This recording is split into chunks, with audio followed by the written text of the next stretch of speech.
Mesdames, Messieurs les députés, Mesdames, Messieurs, bienvenue à cette réunion de contribuables associés sur les dépenses publiques. Cette réunion est la 53e réunion que l'on organise à l'Assemblée nationale et qui se déroule habituellement à huis clos, puisque ce sont les travaux que nous menons avec l'Assemblée nationale, donc toujours sur la thématique des dépenses publiques et des impôts. Et exceptionnellement ce soir, on a eu l'autorisation de vous inviter à participer à cette réunion et donc de suivre les débats que nous avons avec les députés de l'Assemblée nationale sur ces sujets. Alors, le sujet de ce soir, trop de dépenses publiques, c'est trop d'impôts, nous apparaît comme une évidence, d'autant que depuis quelques mois, un vent de révolte fiscale souffle, on l'a vu avec le mouvement des Gilets jaunes qui a commencé avec cette taxe sur les carburants, dont il faut quand même rappeler juste un chiffre, c'est que la prévision de cette augmentation de taxes devait coûter aux Français à peu près 48 milliards d'euros, dont seule une dizaine de milliards devaient être affectés à l'écologie. Ça veut donc dire que finalement, les 3/4 de cette taxe étaient affectés aux dépenses publiques et au budget de l'État. Alors, les dépenses publiques aujourd'hui, c'est quoi? C'est 56,5% du PIB, quand la moyenne en Europe est de 45,8%. Et donc, il faut bien dire que la France a un problème avec son niveau de dépenses publiques. Alors, c'est la raison pour laquelle on organise cette réunion avec des experts talentueux. Nous avons plusieurs experts que nous avons réunis pour vous ce soir. Je commencerai par François Ecal, qui est à mes côtés, qui est ancien rapporteur de la Cour des comptes, sur la situation et les perspectives des finances publiques et qui est président de l'association Finances publiques et économie. Donc François Ecal nous dressera un état des lieux des finances publiques en France. Et puis ensuite, nous entendrons Pascal Salin, qui est économiste, professeur émérite à Paris-Dauphine et qui est actuellement président de l'ALEPS, qui est l'association pour la liberté économique et le progrès social, et qui nous présentera un état des lieux des prélèvements obligatoires en France, puisque les finances publiques sont financées évidemment par l'impôt, les prélèvements obligatoires et la dette. Voilà. Et puis ensuite, nous écouterons Xavier Fontanet.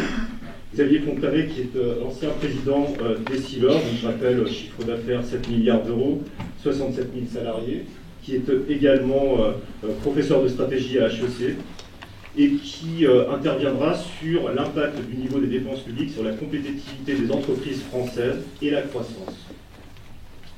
Et puis enfin, nous écouterons Alain Mathieu, président d'honneur de Contribuables Associés, qui est diplômé de l'Institut politique, qui a dirigé plusieurs grandes entreprises, dont le Bon Marché, Conforama, et qui nous présentera un projet de réforme qui permettrait de redresser les finances publiques de la France. Mais avant de conclure, il faut introduire le sujet. Et je remercie chaleureusement M. Jean-Louis Thiriot, qui est député de Seine-et-Marne et qui a plusieurs casquettes. Vous êtes dans la vie civile avocat, vous avez été président du conseil départemental de Seine-et-Marne, et puis sur le terrain des dépenses publiques, qui est un de vos sujets favoris, donc vous êtes un fin connaisseur. Vous avez notamment écrit une biographie sur Margaret Thatcher qui a été reconnue, et puis également un livre sur le général de Gaulle, comme le dernier des réformateurs en France. Je vous passe la parole. Merci.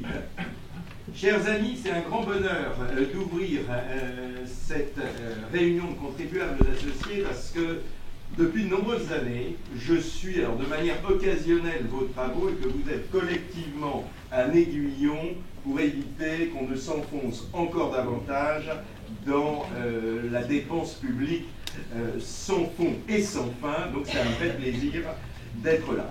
Alors, pourquoi considérons-nous tous qu'il faut, tous ici en tout cas, qu'il faut prendre à bras-le-corps le sujet de la dépense publique? C'est à cause des chiffres que vous avez cités, 57% de dépenses publiques, toutes causes confondues en France, contre une moyenne de 45-46% dans le reste de l'Europe. Les chiffres en valeur absolue, bien sûr. Mais c'est surtout parce que la dépense publique est à la fois une catastrophe sociale et une catastrophe macroéconomique. Ce n'est pas pour des raisons de dogme, de théorie les fameux 3% qu'on estime qu'il faut lutter contre la dépense publique. C'est parce que la dépense publique a des retombées directes, en termes sociaux notamment. Et la crise des Gilets jaunes, de ce point de vue-là, est extrêmement instructive. Qu'est-ce qu'on entendait sur les ronds-points au début de la période? Je ne parle pas de ceux qu'on rencontre aujourd'hui, qui sont la rencontre des anarchistes, des Black Blocs, des désesperados de toutes les causes. Je parle des Gilets jaunes originaux. Ils demandaient une seule chose. On veut que le travail paye, on veut que travailler vaille le coup, on en a marre de l'assistanat. Traduit en clair, si on veut que le travail paye plus, ça veut dire moins de charges, moins de taxes, plus de net, moins de brut, donc dépenser moins pour pouvoir avoir des rémunérations plus élevées. Quelque part, il y a une convergence parfaite entre la lutte contre une dépense publique excessive et la querelle des Gilets jaunes.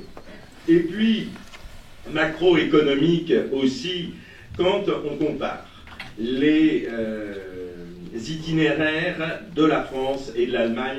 J'avais commis en 2011 avec notre ambassadeur à Berlin, Bernard de Montferrand, un livre France-Allemagne, l'heure de vérité, qui comparait les deux modèles. On constate finalement que jusque dans les années 2000, c'est-à-dire jusqu'aux réformes Schröder, la dépense publique par habitant entre la France et l'Allemagne était relativement comparable. Et le vrai décrochage, il s'est fait à ce moment-là. Le résultat est une différence aujourd'hui de PIB par habitant entre la France et l'Allemagne de 12%.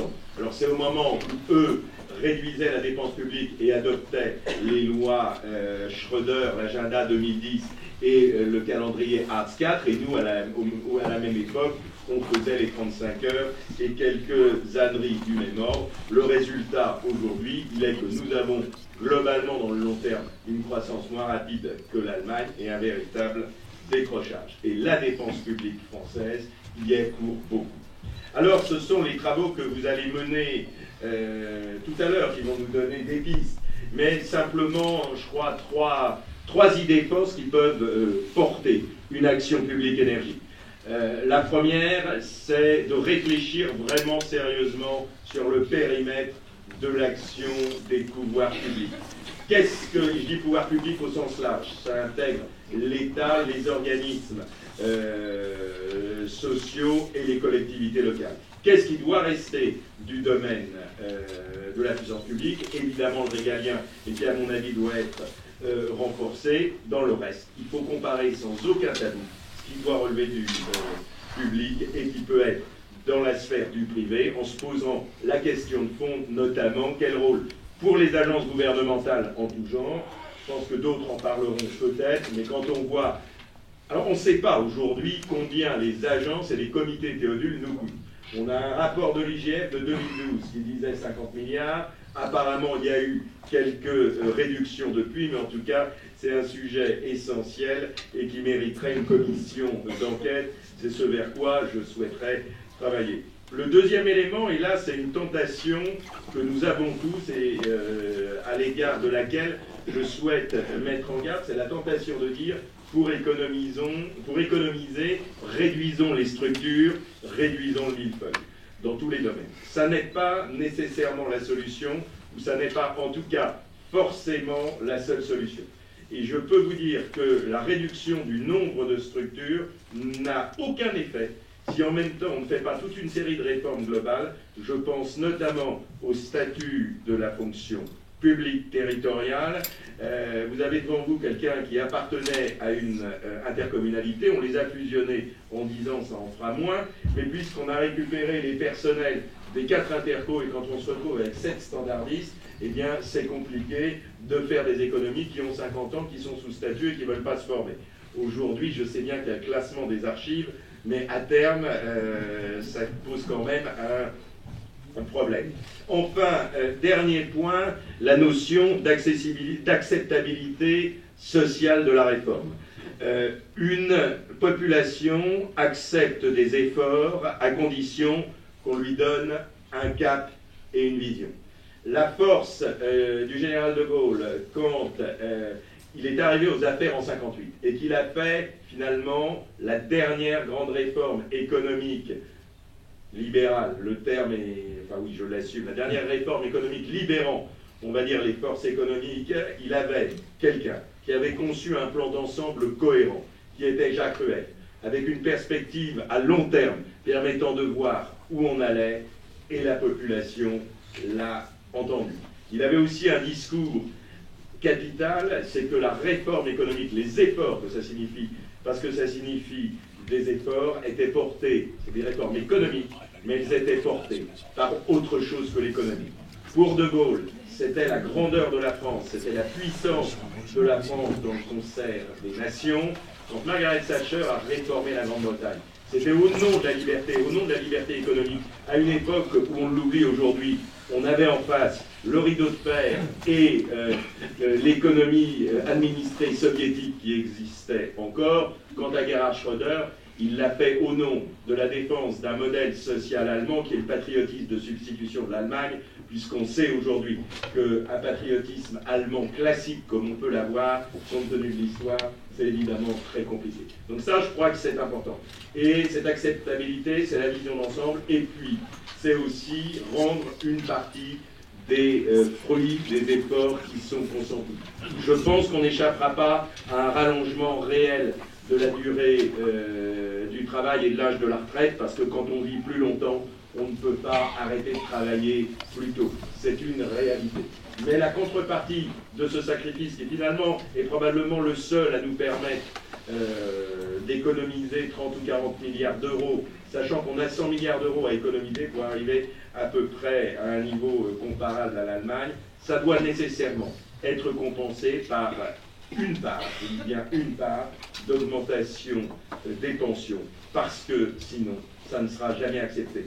On peut dire du sang, de la sueur et des larmes, mais à condition de donner un cap et à condition qu'il y ait une partie des économies réalisées qui donne des contreparties. Voilà, on m'a demandé de ne pas dépasser les 10 minutes, donc je ne les dépasse pas, mais je vais vous dire ce qui manque à la France, c'est un Rueff français, un Kate Joseph qu'avait eu Margaret Thatcher en Grande-Bretagne, ou un Peter Hartz allemand. Donc ma foi, je pense que peut-être qu'à vous cinq autour de la table, c'est l'intelligence collective d'un Rueff pour les années qui viennent, en sachant que cette réforme de la dépense publique, c'est la mère de toutes les réformes, et ce n'est pas la réforme pour la prochaine élection, mais c'est la réforme pour la prochaine génération.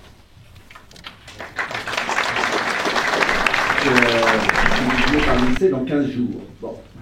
Donc en attendant d'avoir le verdict de l'INSEE, on peut prendre les prévisions du gouvernement et des organisations internationales qui sont très convergentes et qui nous disent qu'on devrait avoir un déficit public en 2018 qui représente 2,7% du produit intérieur brut, une soixantaine de milliards d'euros.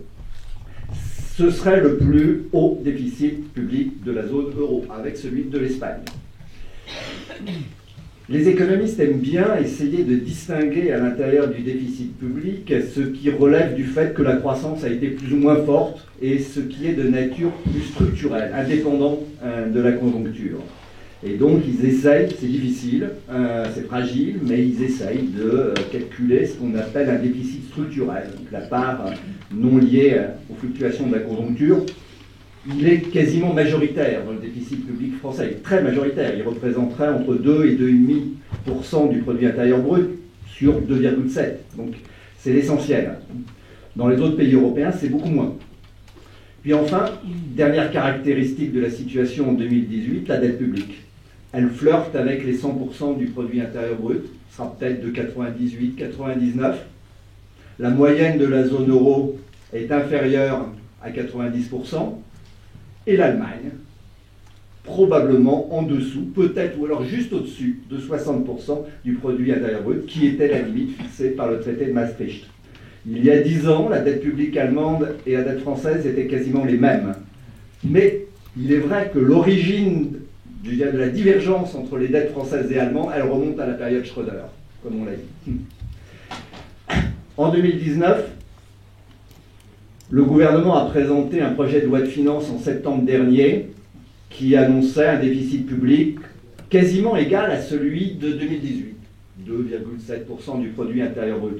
Alors, ça peut paraître bizarre, en fait, c'est lié à une opération exceptionnelle, qui est le remplacement du CICE par des allègements de cotisations patronales et qui fait qu'une année, ponctuellement en 2019, on va payer une vingtaine de milliards d'euros qu'on ne paiera plus les années suivantes. Bon, c'est assez exceptionnel. Mais surtout, en fait, cette prévision pour 2019, elle a été remise en cause très largement en décembre, avec des mesures qui font que le gouvernement annonce aujourd'hui un déficit public supérieur aux 3% du PIB que nous devrions respecter au niveau européen, 3,2% du produit intérieur brut, qui tient compte des mesures qui ont été inscrites dans la loi de finances, comme l'augmentation de la prime d'activité, mais qui ne tient pas compte d'autres mesures qui ont été inscrites dans une autre loi, sur une mesure d'urgence, comme par exemple la défiscalisation des heures supplémentaires. D'un autre côté, il est vrai que ça ne tient pas compte non plus de mesures de financement qui ont été annoncées par le ministre de l'économie, comme le report de la baisse de l'impôt sur les sociétés, mais qui n'ont pas encore été votées. Voilà. Sous toutes ces réserves, ça voudrait dire qu'on a en 2019 un déficit public de 3,2% du PIB. Nous serions le seul pays de la zone euro à avoir un déficit public supérieur à la limite du traité de Maastricht de 3%. Et encore, cette prévision d'un déficit de 3,2%, elle repose sur une prévision de croissance économique, qui était toujours celle du projet de loi de finances de septembre dernier. Une prévision de croissance en 2019 de 1,7% du produit intérieur brut. La plupart des prévisionnistes considèrent aujourd'hui que cette prévision est trop haute. Je pense qu'on ne devrait pas avoir une croissance trop faible cette année parce qu'on fait de la relance budgétaire. On a pris des mesures qui augmentent le pouvoir d'achat, qui vont soutenir l'activité et qui ont un effet positif à court terme sur l'activité économique. Et dans la croissance d'une année, c'est le début de l'année qui compte. Donc le début de l'année ne devrait pas être mauvais. Et donc l'ensemble de l'année ne devrait pas l'être trop mauvais non plus, mais il est tout à fait probable que la croissance en 2017, elle ne soit pas de 1,7, mais de 1,5 ou de 1,3 ou un peu moins. Et dans ces conditions-là, le déficit public, ce n'est pas ni de 8 ni 3,2, ça sera plutôt 3,5% du produit intérieur brut, voire plus. Ça, c'est 2019. Perspective à l'horizon de 2022. On peut revenir au projet de loi de finances de septembre dernier. Le gouvernement prévoyait quasiment l'équilibre des comptes publics en 2022. Pas tout à fait. Léger déficit, mais pas très loin de l'équilibre en 2022. Un équilibre qui, là aussi, tenait à une prévision de croissance relativement forte. Enfin, 1,7% par an, c'est pas énorme. À l'époque, pouvait être considéré comme raisonnable, mais c'est quand même supérieur à ce que la France est capable de faire à moyen terme, en tout cas ce qu'elle a été capable de faire ces dernières années. Ce qui veut dire que l'amélioration des comptes publics qui était prévue par le gouvernement à l'horizon de 2022, elle tient quand même beaucoup à cette croissance, un peu plus forte que la croissance moyenne, le potentiel de croissance, disent les économistes. Et donc ça veut dire que la partie structurelle du déficit public, à l'horizon de 2022, elle ne devait pas beaucoup se réduire. Elle devait se réduire d'à peu près 1% du produit intérieur brut, une vingtaine, un peu plus de 20 milliards. Il faut savoir que les règles européennes nous imposent de faire beaucoup plus. Aujourd'hui, nous sommes en dessous de la limite de 3% du PIB, même si on y repasse au-dessus ponctuellement en 2019, mais c'est ponctuel. On peut espérer quand même on sera quand même en dessous les prochaines années. Et dans ces conditions-là, les règles européennes nous disent que nous devons viser un équilibre des comptes publics à moyen terme et un équilibre structurel qui ne soit pas lié à la croissance. Et donc cette règle-là, de toute façon, on ne la respectait pas en septembre dernier. Et là-dessus, à nouveau, tout ceci est remis en cause par les mesures qui ont été prises en décembre. Les mesures qui ont été prises en décembre, leur coût en 2019, c'est une dizaine de milliards, ce qui explique l'évolution de la prévision du gouvernement de 8 à 3,2% du PIB. Une dizaine de milliards en 2019. Mais à l'horizon de 2022, c'est beaucoup plus, en réalité. C'est beaucoup plus.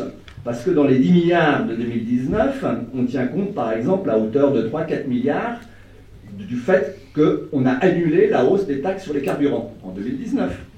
Mais le Parlement avait voté une hausse de ces taxes 2020, 2021, 2022. On les a aussi annulées. Donc en 2022, la perte en 2022, c'est à peu près 10 milliards. Alors, ce n'est pas comparable exactement au chiffre que vous avez donné tout à l'heure, qui est un cumul sur les années 2019. Mais sur l'année 2022, c'est 10 milliards de moins au titre des taxes sur les carburants. Ce à quoi il faut ajouter les autres mesures. On n'y a pas fait très attention, mais la principale économie qui était prévue par le gouvernement en 2019, vous en savez quelque chose, c'est la désindexation partielle et ponctuelle des prestations sociales, notamment des retraites. On en attendait une économie de 3 milliards. Cette mesure a été annulée par le Conseil constitutionnel en décembre dernier. Donc quoi qu'on en pense, de toute façon, ça fait quand même 3 milliards de déficit en plus. Donc tout ceci fait que, je dirais, le surcoût, la facture supplémentaire, la dégradation du déficit supplémentaire qu'on devrait avoir à l'horizon de 2022, ce n'est pas 10 milliards, c'est plutôt entre 15 et 20 milliards d'euros. Ce qui veut dire qu'il n'y aura quasiment aucune amélioration de ce qu'on appelle ce fameux déficit structurel, quasiment aucune. Et en plus, la croissance qui était prévue par le gouvernement à l'horizon 2022, 1,7% par an, il n'est pas sûr qu'on l'ait. En 2019, je pense qu'on ne devrait pas avoir une croissance quand même trop faible, comme vous l'avez dit, mais après, 2020-2021, il y a beaucoup de risques autour de nous, dans l'environnement international. Beaucoup. Donc ce n'est pas sûr du tout. Et si la croissance est un peu moins forte, comme le disent le FMI, le CDE, etc., le déficit public à l'horizon de 2022, ce n'est pas un quasi-équilibre, c'est plutôt un déficit qui sera encore entre 1 et 2% du produit intérieur brut, et s'il n'y a pas de crise. Et la dette publique, au lieu de diminuer, elle diminuera peut-être un peu, oui, on va peut-être passer de 99 à 95% du produit intérieur brut, mais elle ne diminuera pas beaucoup plus. Est-ce que c'est grave? Ça pose deux types de problèmes. Premier problème, c'est contraire à nos engagements européens.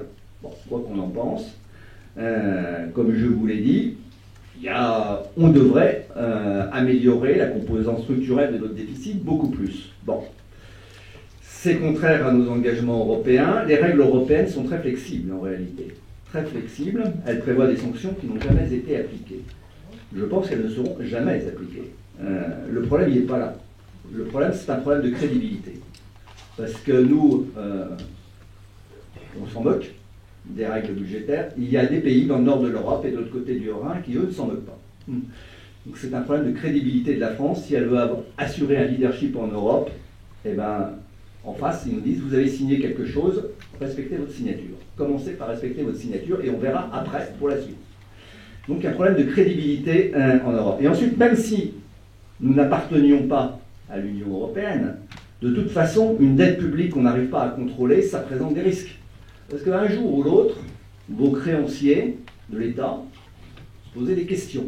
Vous allez dire, est-ce qu'ils sont capables de rembourser? Et le jour où ils commencent à se poser des questions, ils exigent de vous, l'État, un taux d'intérêt intégrant une prime de risque de plus en plus élevée, ce qui aggrave votre problème et vous entraîne dans un cercle vicieux qui se termine par une crise. Nous ne sommes pas là. Nous n'en sommes pas là. La France n'est pas au bord de la faillite. Nous n'en sommes pas là, en particulier, parce que nous sommes dans la zone euro. Et parce que, je dirais, pour des Singapouriens, des Chinois, etc., il y a une certaine solidarité au sein de la zone euro. Il y a une banque centrale qui est prête à intervenir, parce qu'elle peut intervenir, parce que nos voisins d'outre-Rhin et du nord de l'Europe ne s'y opposent pas. Parce qu'il y a une solidarité entre nous. Mais cette solidarité, elle n'est pas forcément éternelle. Le jour où les marchés financiers se mettront dans la tête que la solidarité franco-allemande n'est pas éternelle, alors ce jour-là, en effet, on pourra avoir des problèmes. Et cette solidarité franco-allemande, elle est de plus en plus fragile. Et moi, ce qui me fait le plus peur, c'est la divergence de nos dettes, parce qu'en effet, elle renvoie à une culture économique, à une approche des problèmes économiques qui n'est pas du tout la même et qui en Allemagne a fondamentalement changé pendant la période Schröder et pas en France. Merci François.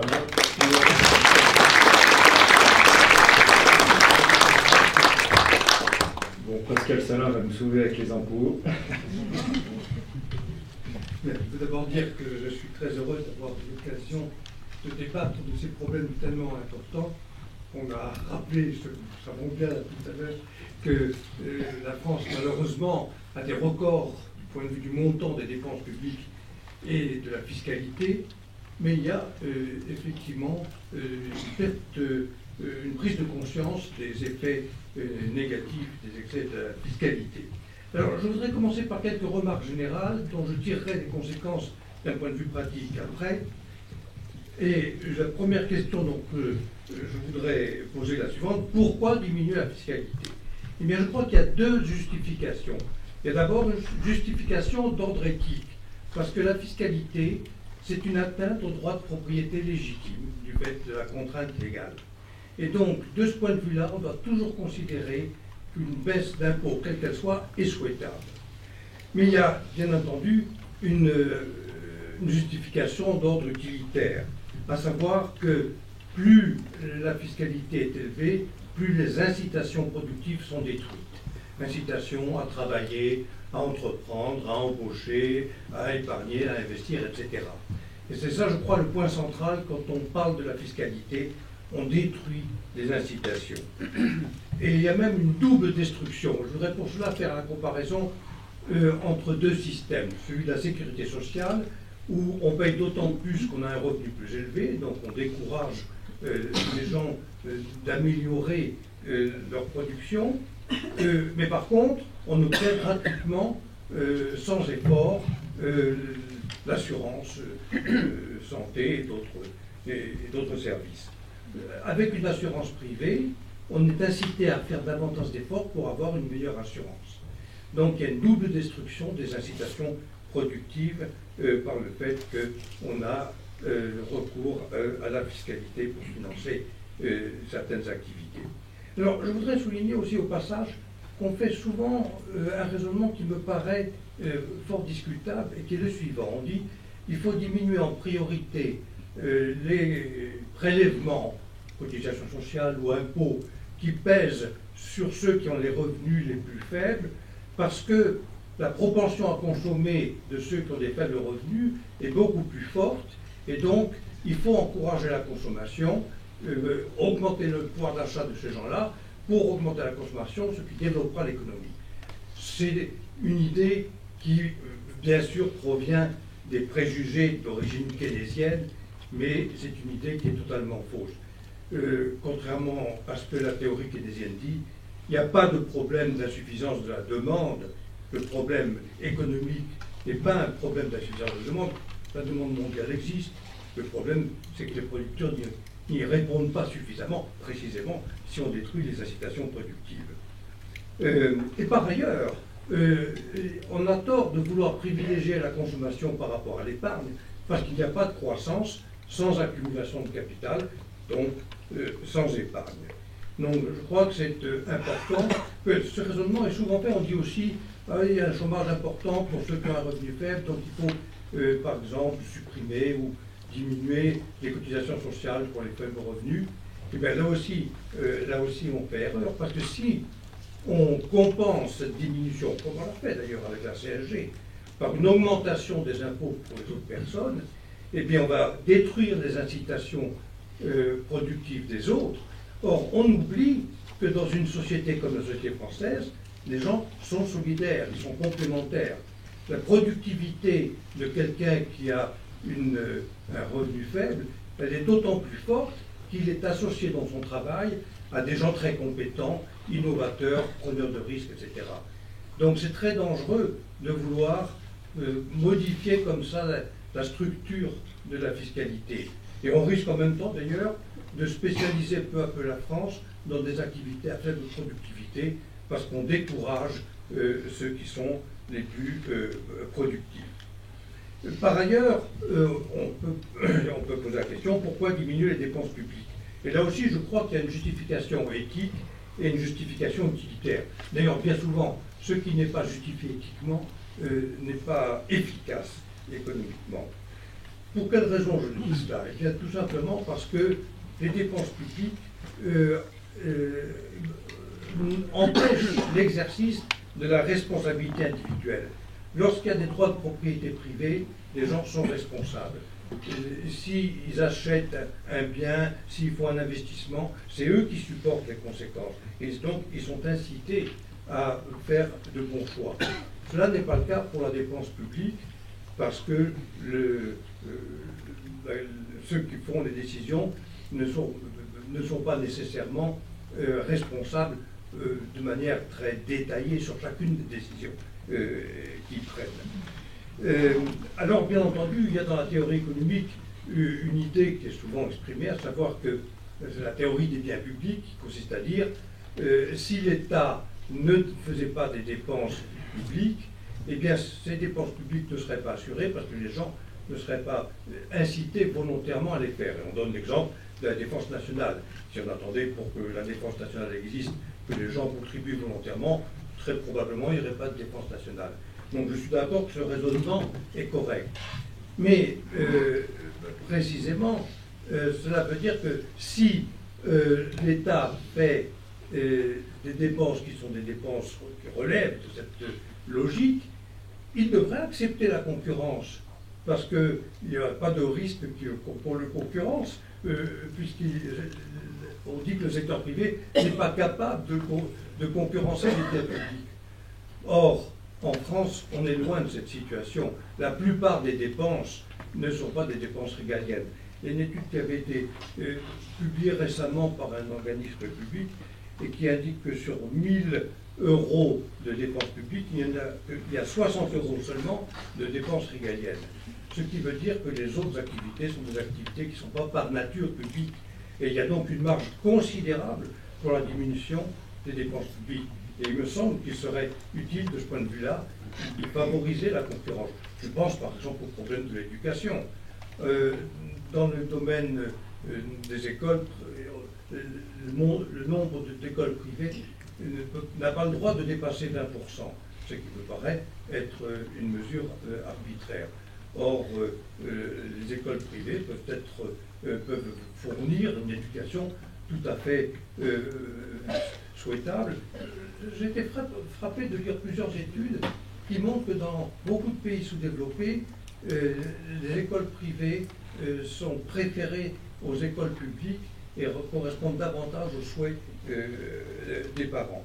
Donc dans tous les domaines, je crois qu'on pourrait diminuer les dépenses publiques. Et une possibilité, ça serait de concurrencer les activités publiques.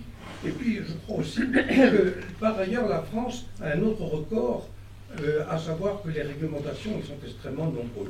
Et beaucoup, très probablement, sont discutables, pourraient être mises en concurrence. Et si on réglemente, eh bien, il faut une fonction publique importante pour contrôler que la réglementation est respectée. Si on déréglemente, on peut diminuer par conséquent les dépenses publiques. Donc déréglementer et concurrencer l'État, ce sont deux méthodes qui seraient importantes d'adopter. Alors il y a bien sûr des relations importantes entre la fiscalité et la dépense publique, c'est le thème d'ailleurs de ce soir, mais l'idéal serait évidemment de diminuer simultanément les dépenses publiques et la fiscalité. Mais je voudrais tout de même évoquer le problème que vous connaissez certainement, qui s'appelle celui de la courbe de Laffer. C'est l'idée que plus le taux d'un impôt est élevé, plus la base fiscale en est détruite, et il arrive un moment, si l'on augmente continuellement le taux d'un impôt, il arrive un moment où l'augmentation de l'impôt n'est pas compensée par la baisse de la base fiscale. Il y a donc une diminution des recettes étatiques au lieu d'avoir une augmentation. Et ça, je crois qu'on ne peut pas parler de fiscalité à notre époque sans faire référence à la courbe de Laffer. Je signale d'ailleurs que le grand économiste français Frédéric Bastiat, au début du XIXe siècle, lorsqu'il a été député, il a dit un jour, il a écrit, ce n'est pas parce qu'il y a un déficit public que l'on doit refuser de diminuer la fiscalité. Diminuer la fiscalité, ce n'est pas folie, mais sagesse. Il avait bien compris déjà ce qu'est la courbe de Laffer. Et on en a des exemples concrets. Par exemple, la diminution considérable de la progressivité par Ronald Reagan. Pendant un temps très court, ça a diminué les recettes, bien sûr, parce qu'il faut un peu de temps pour que les gens s'adaptent aux nouvelles conditions fiscales. Mais au bout d'un an, un tout petit peu plus, on a retrouvé le niveau de recettes auparavant, et ensuite même un niveau plus élevé. Donc ça me paraît important de faire des réformes fiscales, même s'il y a un déficit. Bien entendu, il peut y avoir un déficit provisoire, mais le déficit provisoire, c'est comme un investissement. Une entreprise, elle emprunte pour investir et avoir un rendement futur.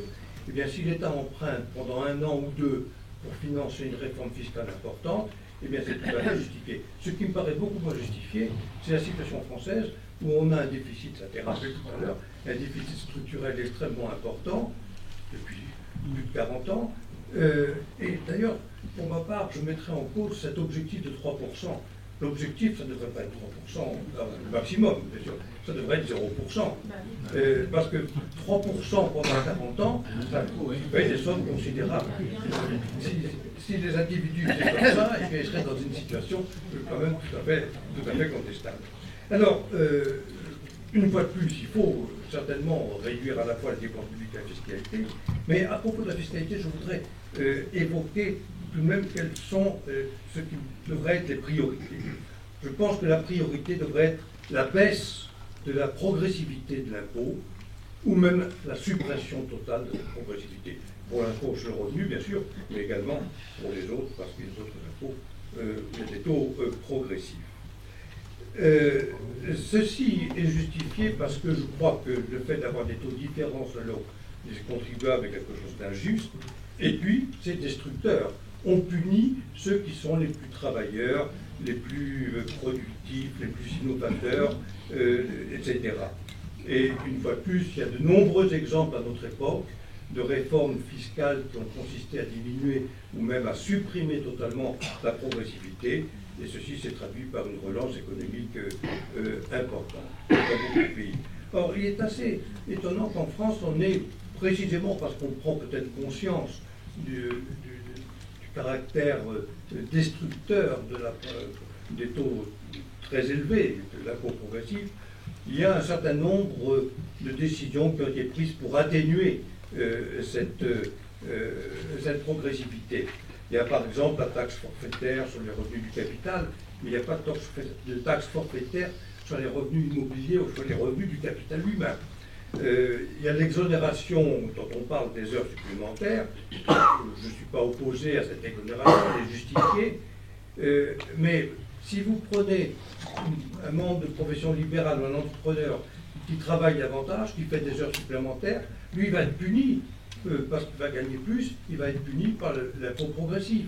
Donc c'est une injustice profonde d'exonérer les salariés pour leurs heures supplémentaires et pas les autres. Les autres, on les punit au contraire. Il faudrait beaucoup mieux, au lieu d'exonérer les heures supplémentaires, supprimer la progressivité.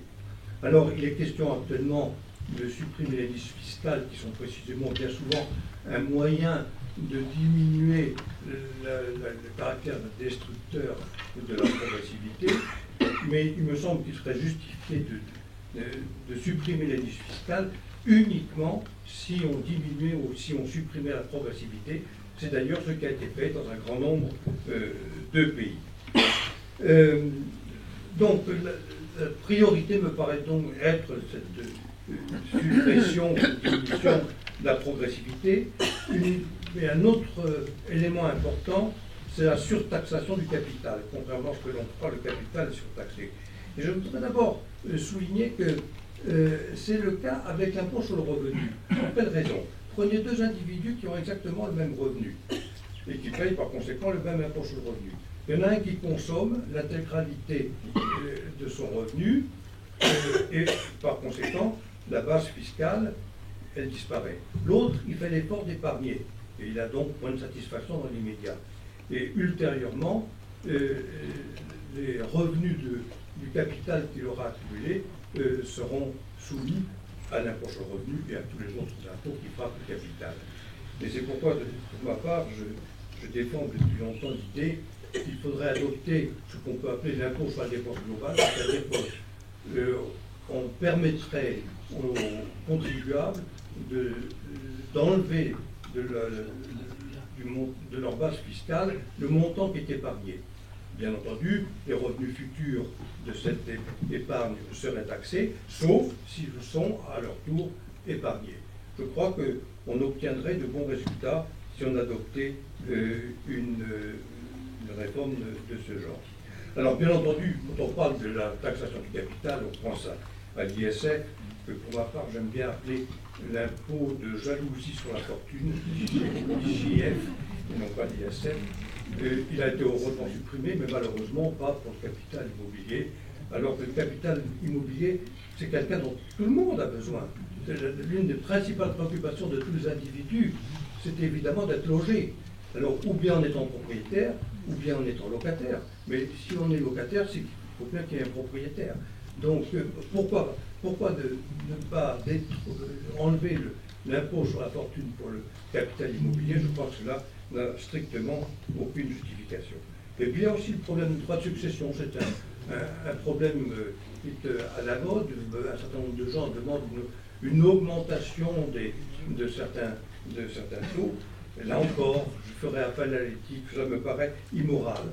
Parce que si un individu, toute sa vie, a accumulé un capital pour le léguer à ses enfants, ou à une œuvre charitable, ou à qui que ce soit, eh bien, pourquoi porter atteinte à son droit de propriété légitime? C'est quand même l'une des caractéristiques remarquables de l'être humain, d'être capable de se projeter au-delà de sa mort.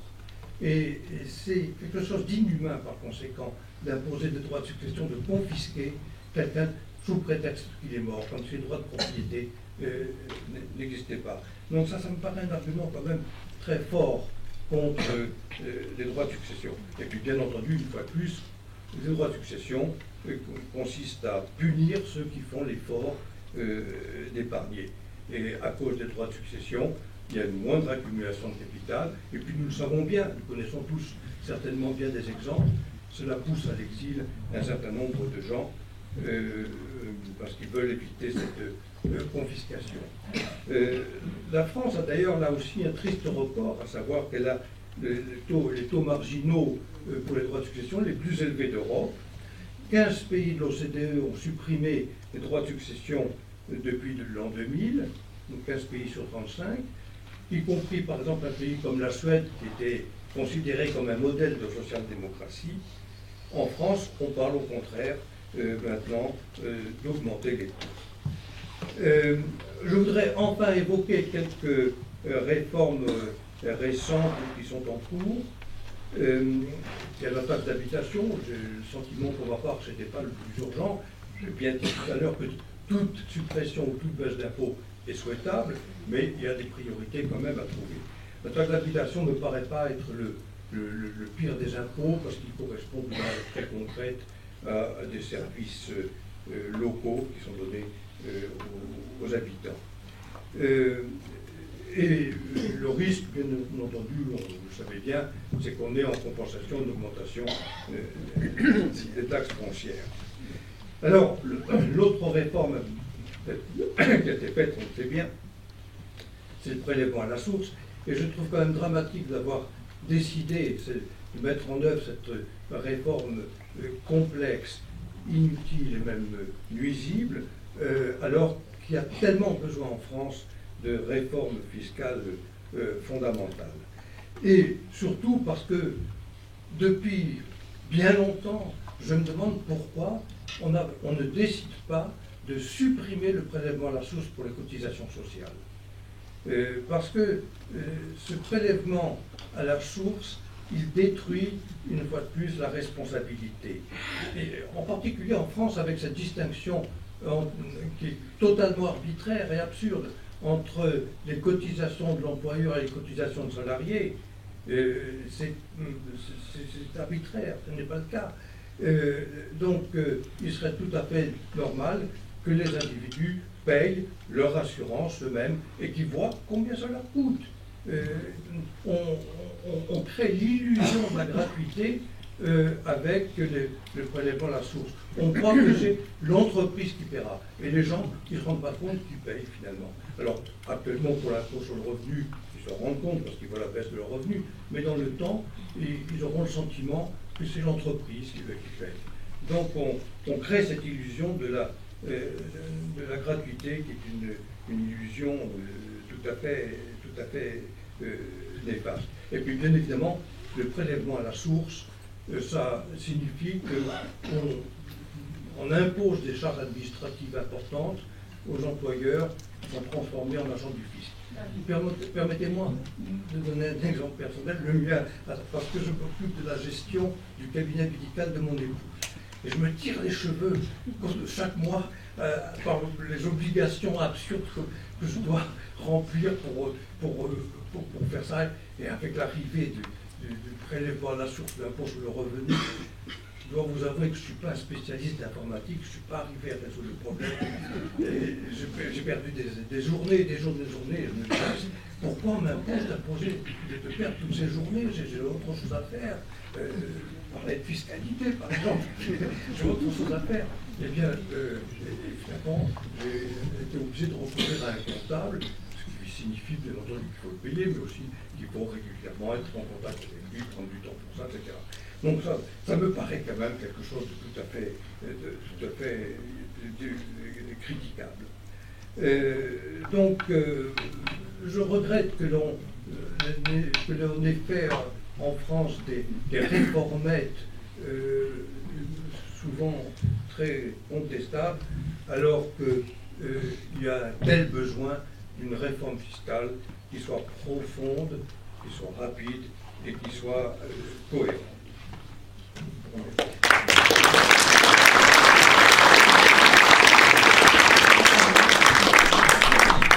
Merci Pascal. Alors un petit point d'étape, on voit que l'excès de dépenses publiques a des conséquences sur la dette, on l'a vu avec François Eccal, sur les prélèvements obligatoires avec Pascal Salin. Et puis il y a un dernier aspect dont on parle moins actuellement, c'est les conséquences sur la croissance et les entreprises. Et Xavier Fontanet, donc, qui était un chef d'entreprise d'une très grande entreprise dont le terrain de jeu est mondial, va pouvoir nous parler effectivement des conséquences que ça a et que le manque de compétitivité de la France est un vrai problème également, on ne parle pas assez. Bon, ben, je vais me présenter. Alors moi, j'ai vécu toute ma vie dans la sphère privée. En fait, j'ai connu 4 entreprises. J'ai commencé dans une affaire américaine, Boston Consulting Group. Ensuite, j'ai travaillé dans les bateaux, chez Beneteau, bateaux de plaisance. Donc j'ai connu aussi une toute petite entreprise. Quand je suis rentré, il y avait un chiffre d'affaires de 3 millions d'euros. Et aujourd'hui, il y a 1,5 milliard, 1,7 milliard. J'ai passé ensuite 6 ans dans les cantines. Donc c'est complètement différent. C'est du restaurant d'entreprise, donc c'est du service.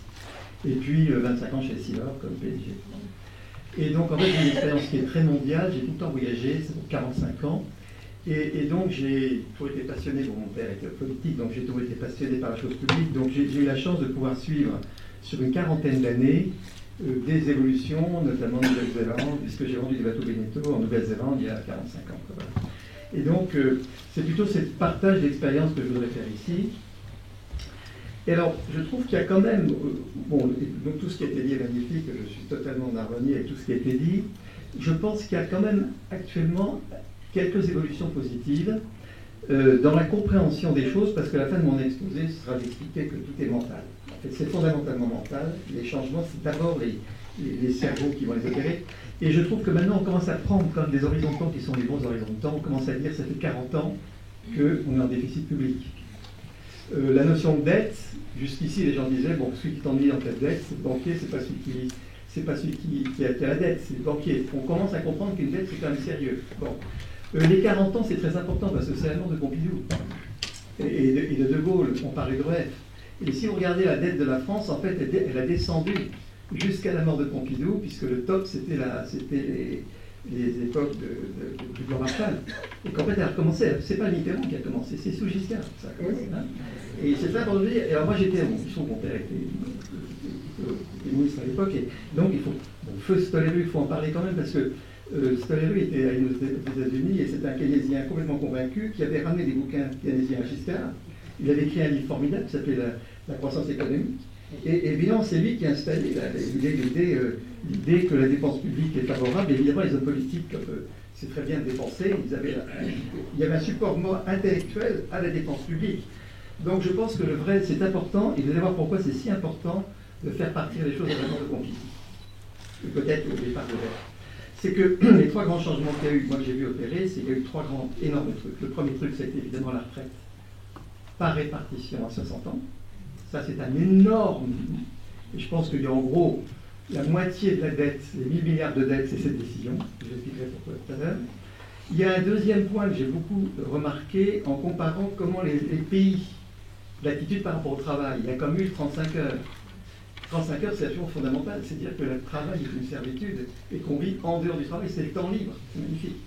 Et il y a un autre truc qui est aussi important, c'est le choix d'un chômage bien rémunéré.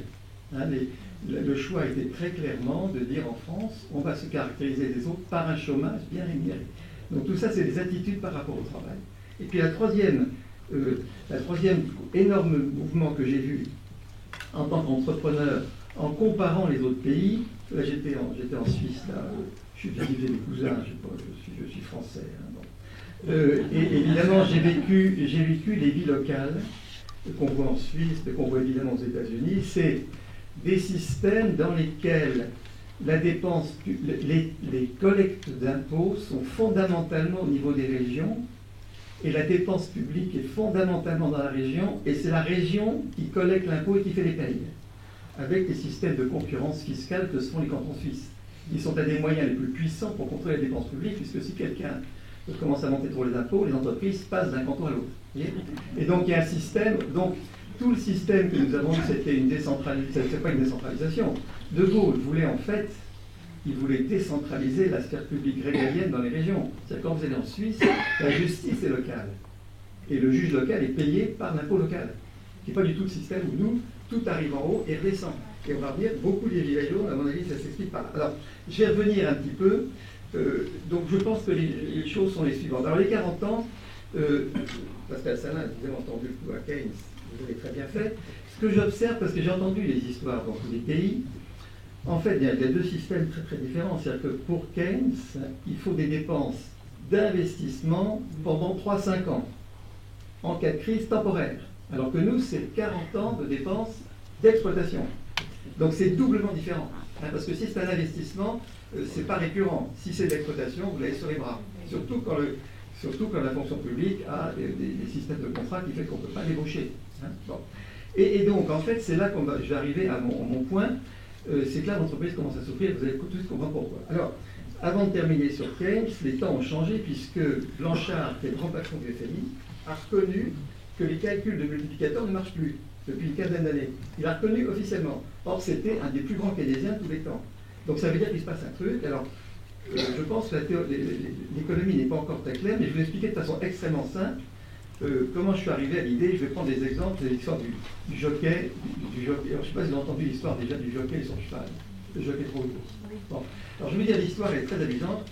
En fait, j'ai eu la chance, puisque nous avons monté nos installations asiatiques et Silor, on les a montées à Singapour. Hein. Et pourquoi ils sont mis à Singapour? Parce qu'on voulait à la fois, on avait des gros business à la fois en Chine et en Inde. On ne voulait pas se mettre à Hong Kong qui était trop près de la Chine. Et donc, pour être sûr de pousser l'Inde et la Chine, on s'est mis à Singapour. Et la grande chance qu'on a eue, c'est qu'on a eu Lee Kuan Yew, qui était Premier ministre, qui est l'homme qui avait Singapour. Bon. Alors, il se trouve que Lee Kuan Yew était asiatique et il est hypermétrope sur la Russie, tous les Asiatiques sont mieux. Bon. Et donc, on se fait ses yeux. Et j'ai eu la chance absolument immense de pouvoir dîner avec lui plusieurs fois, puisque quand on venait, il nous invitait. Bon, Lee Kuan Yew, c'est des hommes les plus impressionnants que j'ai jamais rencontrés toute ma vie. Et un jour, il a sorti l'histoire des rameurs et des barreurs. Il m'a dit, mais monsieur Fourdanet, vous savez, vous êtes la France, vous êtes un bateau dans lequel il y a en gros 4 rameurs et 6 barreurs. Alors, il arrondissait les 56 à 60, hein, d'accord. Et puis nous, c'est Singapour, nous, on est un bateau dans lequel il y avait 8 rameurs et 2 barreurs. Hein. Et effectivement, la sphère publique à Singapour, c'est 20%, c'est 20-30%, donc ils sont là. Alors j'ai voulu un jour, pour une conférence, raconter ça des Bretons en disant je vais faire un tabac. Et les Bretons ne comprenaient rien à l'histoire des barreurs et des rameurs. Du coup, j'ai inventé l'histoire du jockey. Bon. Alors, il faut... je ne vais pas vous demander de faire de calcul, mais vous allez faire un tout petit travail très simple. Vous mentionniez effectivement au début de l'exposé que donc, la dépense publique en France est 56,5 et dans l'OCDE en moyenne 45,5. Donc vous dites, bon, 56 moins 45, ça fait 11. Bon, 11 avait l'affaire. Ben, pas du tout, c'est 60. Et je vais expliquer pourquoi. Parce que le complément de 56 à 100, c'est 43,5. Donc si vous faites 56,5 divisé par 43,5, ça fait 1,30. Le complément de 45,5, donc la moyenne, c'est 54,5. Si vous faites 45,5 sur 54,5, c'est 0,83.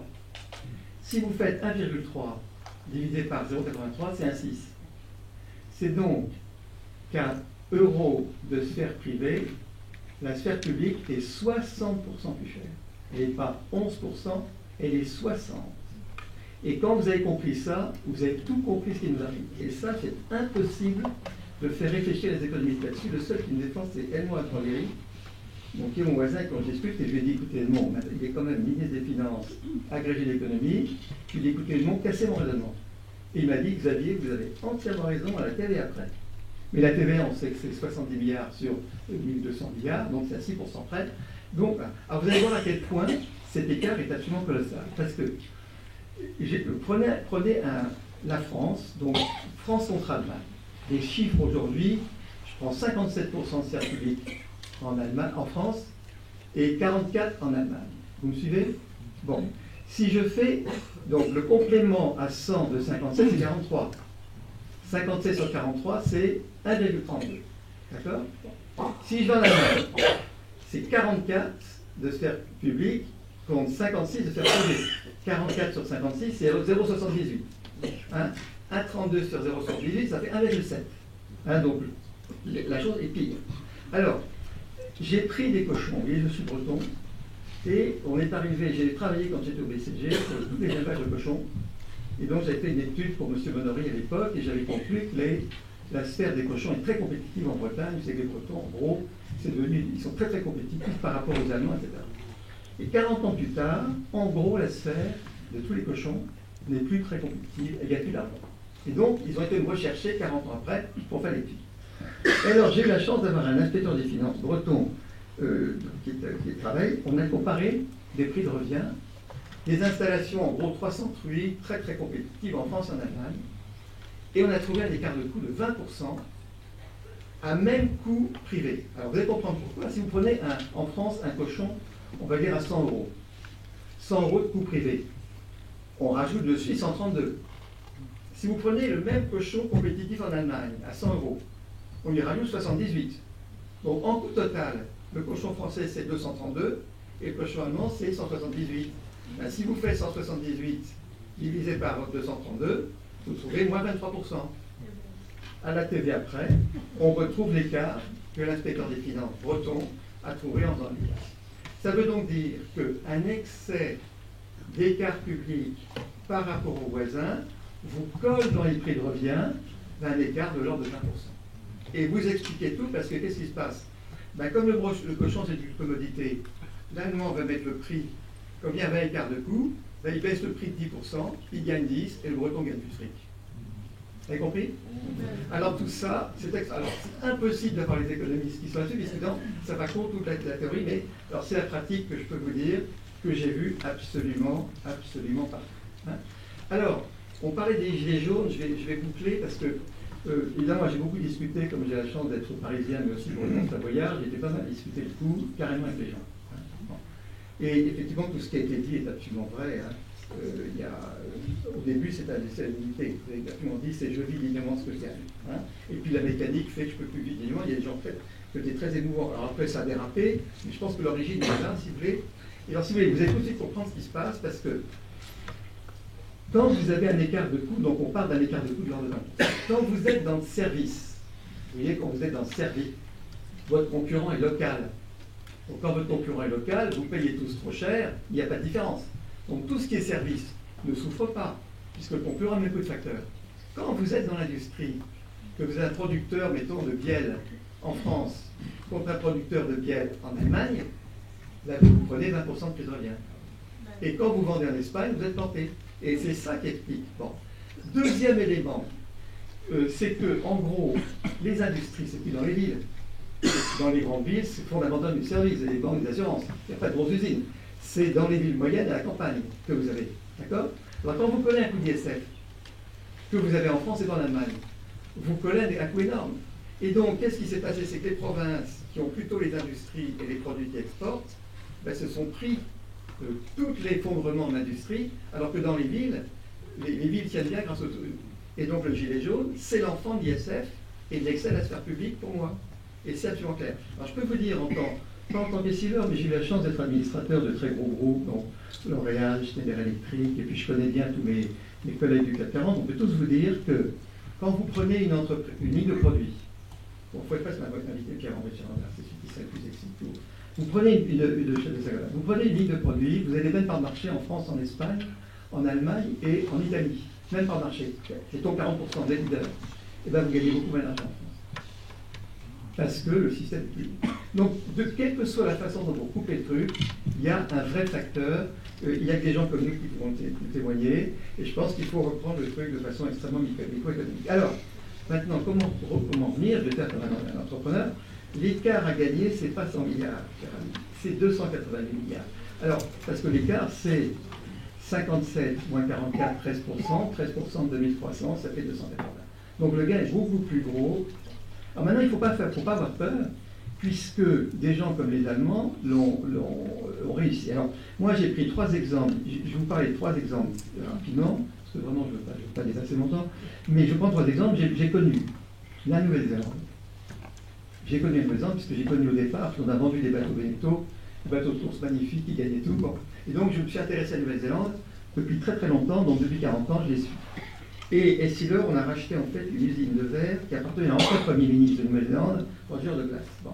Donc il se trouve qu'on a sympathisé. Donc le deuxième pays que j'ai bien connu, c'est le Canada, évidemment. Et puis le troisième, c'est l'Allemagne, puisque mes co-concurrents d'Essilor, c'est ça, donc on a passé notre temps à se connaître.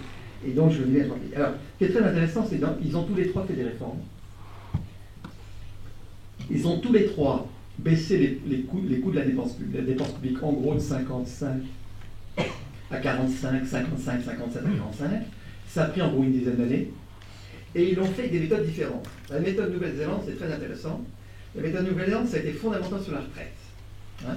Alors il faut savoir qu'il faut mettre attention quand on parle des dépenses publiques, parce qu'il y a les dépenses sociales, il y a les dépenses des régions et les dépenses régaliennes. Il ne faut surtout pas les mélanger. Et malheureusement, on dit tout le temps dépenses publiques. Et évidemment, le gain gigantesque, c'est le social. Alors vous allez prendre l'exemple tout de suite sur la retraite. Est-ce que vous savez, et je reprends exactement ce que disait Pascal Salin, quand vous prenez une feuille de paye Néo-Z, est-ce que vous savez la cotisation d'un ouvrier salarié employeur en Nouvelle-Zélande pour la retraite? C'est 6%. Est-ce que vous savez le taux en France? 28. J'ai vérifié sur les sites. J'ai demandé. Hein. En Allemagne, vous êtes à 18 et en Pays-Bas, vous êtes à 12. Vous sort les feuilles de paie. Incontestable. Pourquoi? C'est qu'en Nouvelle-Zélande, à l'époque même où Mitterrand décidait le retraite répartition à 60 ans, Roger Douglas dit on passe tous en capi et on travaille 45 ans. C'est-à-dire qu'il a refusé la technique de l'horaire, de la date. Il ne raisonne que durée de travail. D'accord? Alors, quand vous faites... Alors, en France, la durée de travail, je ne sais pas trop, officiellement 38, moi j'aimerais bien voir de près. En Nouvelle-Zélande, 45. En France, tout en répartition. En Nouvelle-Zélande, tout en capi. Bon. Est-ce que vous savez l'écart du stock market depuis 83, ce que vous calculiez à New York ou à Paris, qu'est-ce qu'a fait la bourse? Multiplié par entre 11 et 14. Ça veut dire que vous livrez la même retraite avec un coût 4 fois plus bas en Nouvelle-Zélande si vous aviez pris la décision. Non, c'est les mêmes taux. Alors, faites le calcul. Je vois des gens qui doutent. Je vous donnerai un petit modèle mathématique. Vous ferez les calculs vous-même. Vous allez voir. En fait, l'énorme est là. C'est quand vous avez fait de la CAPI 45 ans contre la répartition à mettons 38 ans, vous avez l'écart d'un 4. Ça veut dire que les 350 milliards qu'on dépense actuellement pour sauver la retraite, ça pourrait être 4 fois plus petit. Alors je ne dis pas qu'on arrivera là. Donc l'énorme gain. Le deuxième gain, c'est les Allemands qui ont fait le travail. J'ai eu la chance de le voir de très très près. Et ce qui s'est passé, si vous voulez, c'est que Hartz et Schröder ont été assez géniaux. Et en fait, ils ont dit, écoutez, à un moment donné, on n'a plus de sous. Ils ont dit, il n'y a plus d'argent. L'argent, l'État-providence, il n'y a plus de sous. Notre endettement, c'est une perte de dignité. Et ils ont réussi, grâce aux médias, à passer l'idée à tout le monde qu'il fallait serrer les ceintures. Et ils ont lancé une idée absolument géniale. Alors, il a dit, écoutez, nous, si on ne s'occupe pas de renouveler notre système de santé et social, d'autres s'en occuperont pour nous, et ils sont très brutaux. Donc, organisons. Et ils ont lancé l'idée de la solidarité exigeante, en disant, écoutez, on va tous faire un effort ensemble, on reste solidaires, mais plus exigeants. Et ils ont lancé l'idée géniale de « il vaut mieux un job pas tout à fait satisfaisant que l'horreur du chômage, même bien payé à la maison ». Vous avez l'idée ? Et donc, évidemment, les rémunérations du chômage ont été beaucoup moins généreuses qu'ici, d'accord ? Et puis, ils ont lancé ce qu'on appelait proprement les mini-jobs, qui sont en fait des temps partiels. Hein. C'est du temps partiel. Hein. Et c'était la lutte contre le travail au noir, parce qu'il n'y a pas de boulot au noir, donc il y a toute l'économie du noir qui est importante. Évidemment, la vraie conquête, c'était pas.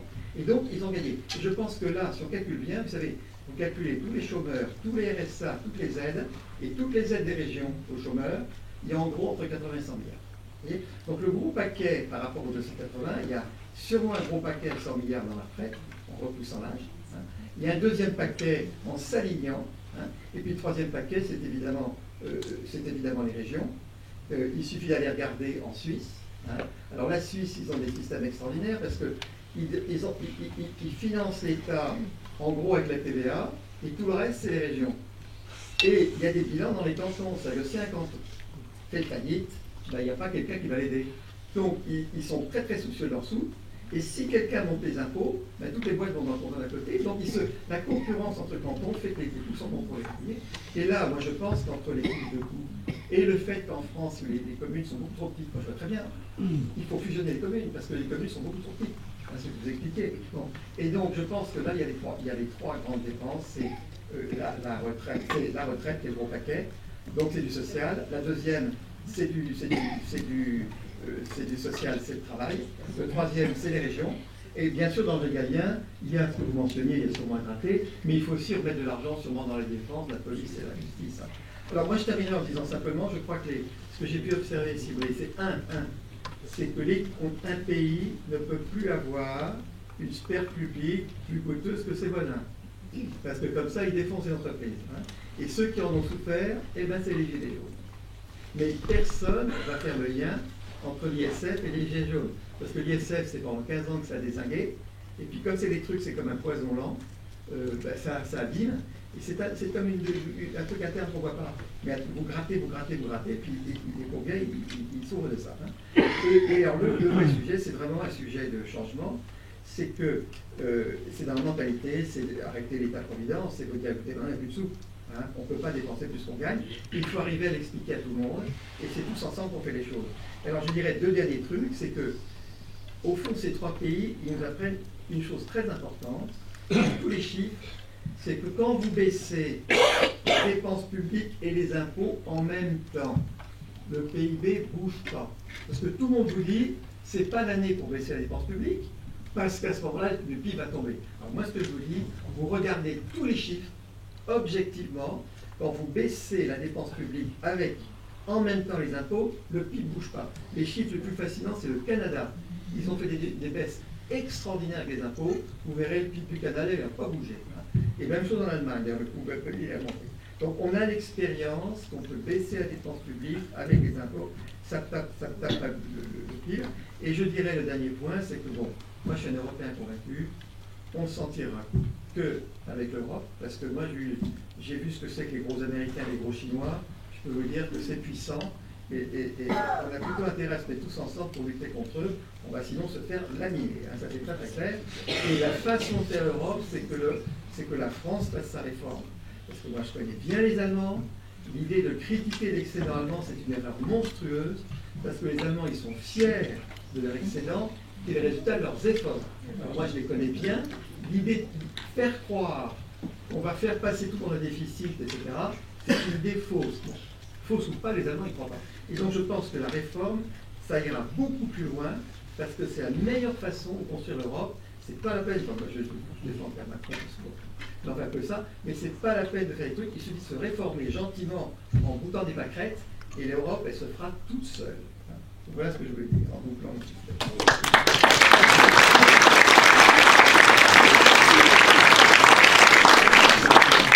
Merci Xavier.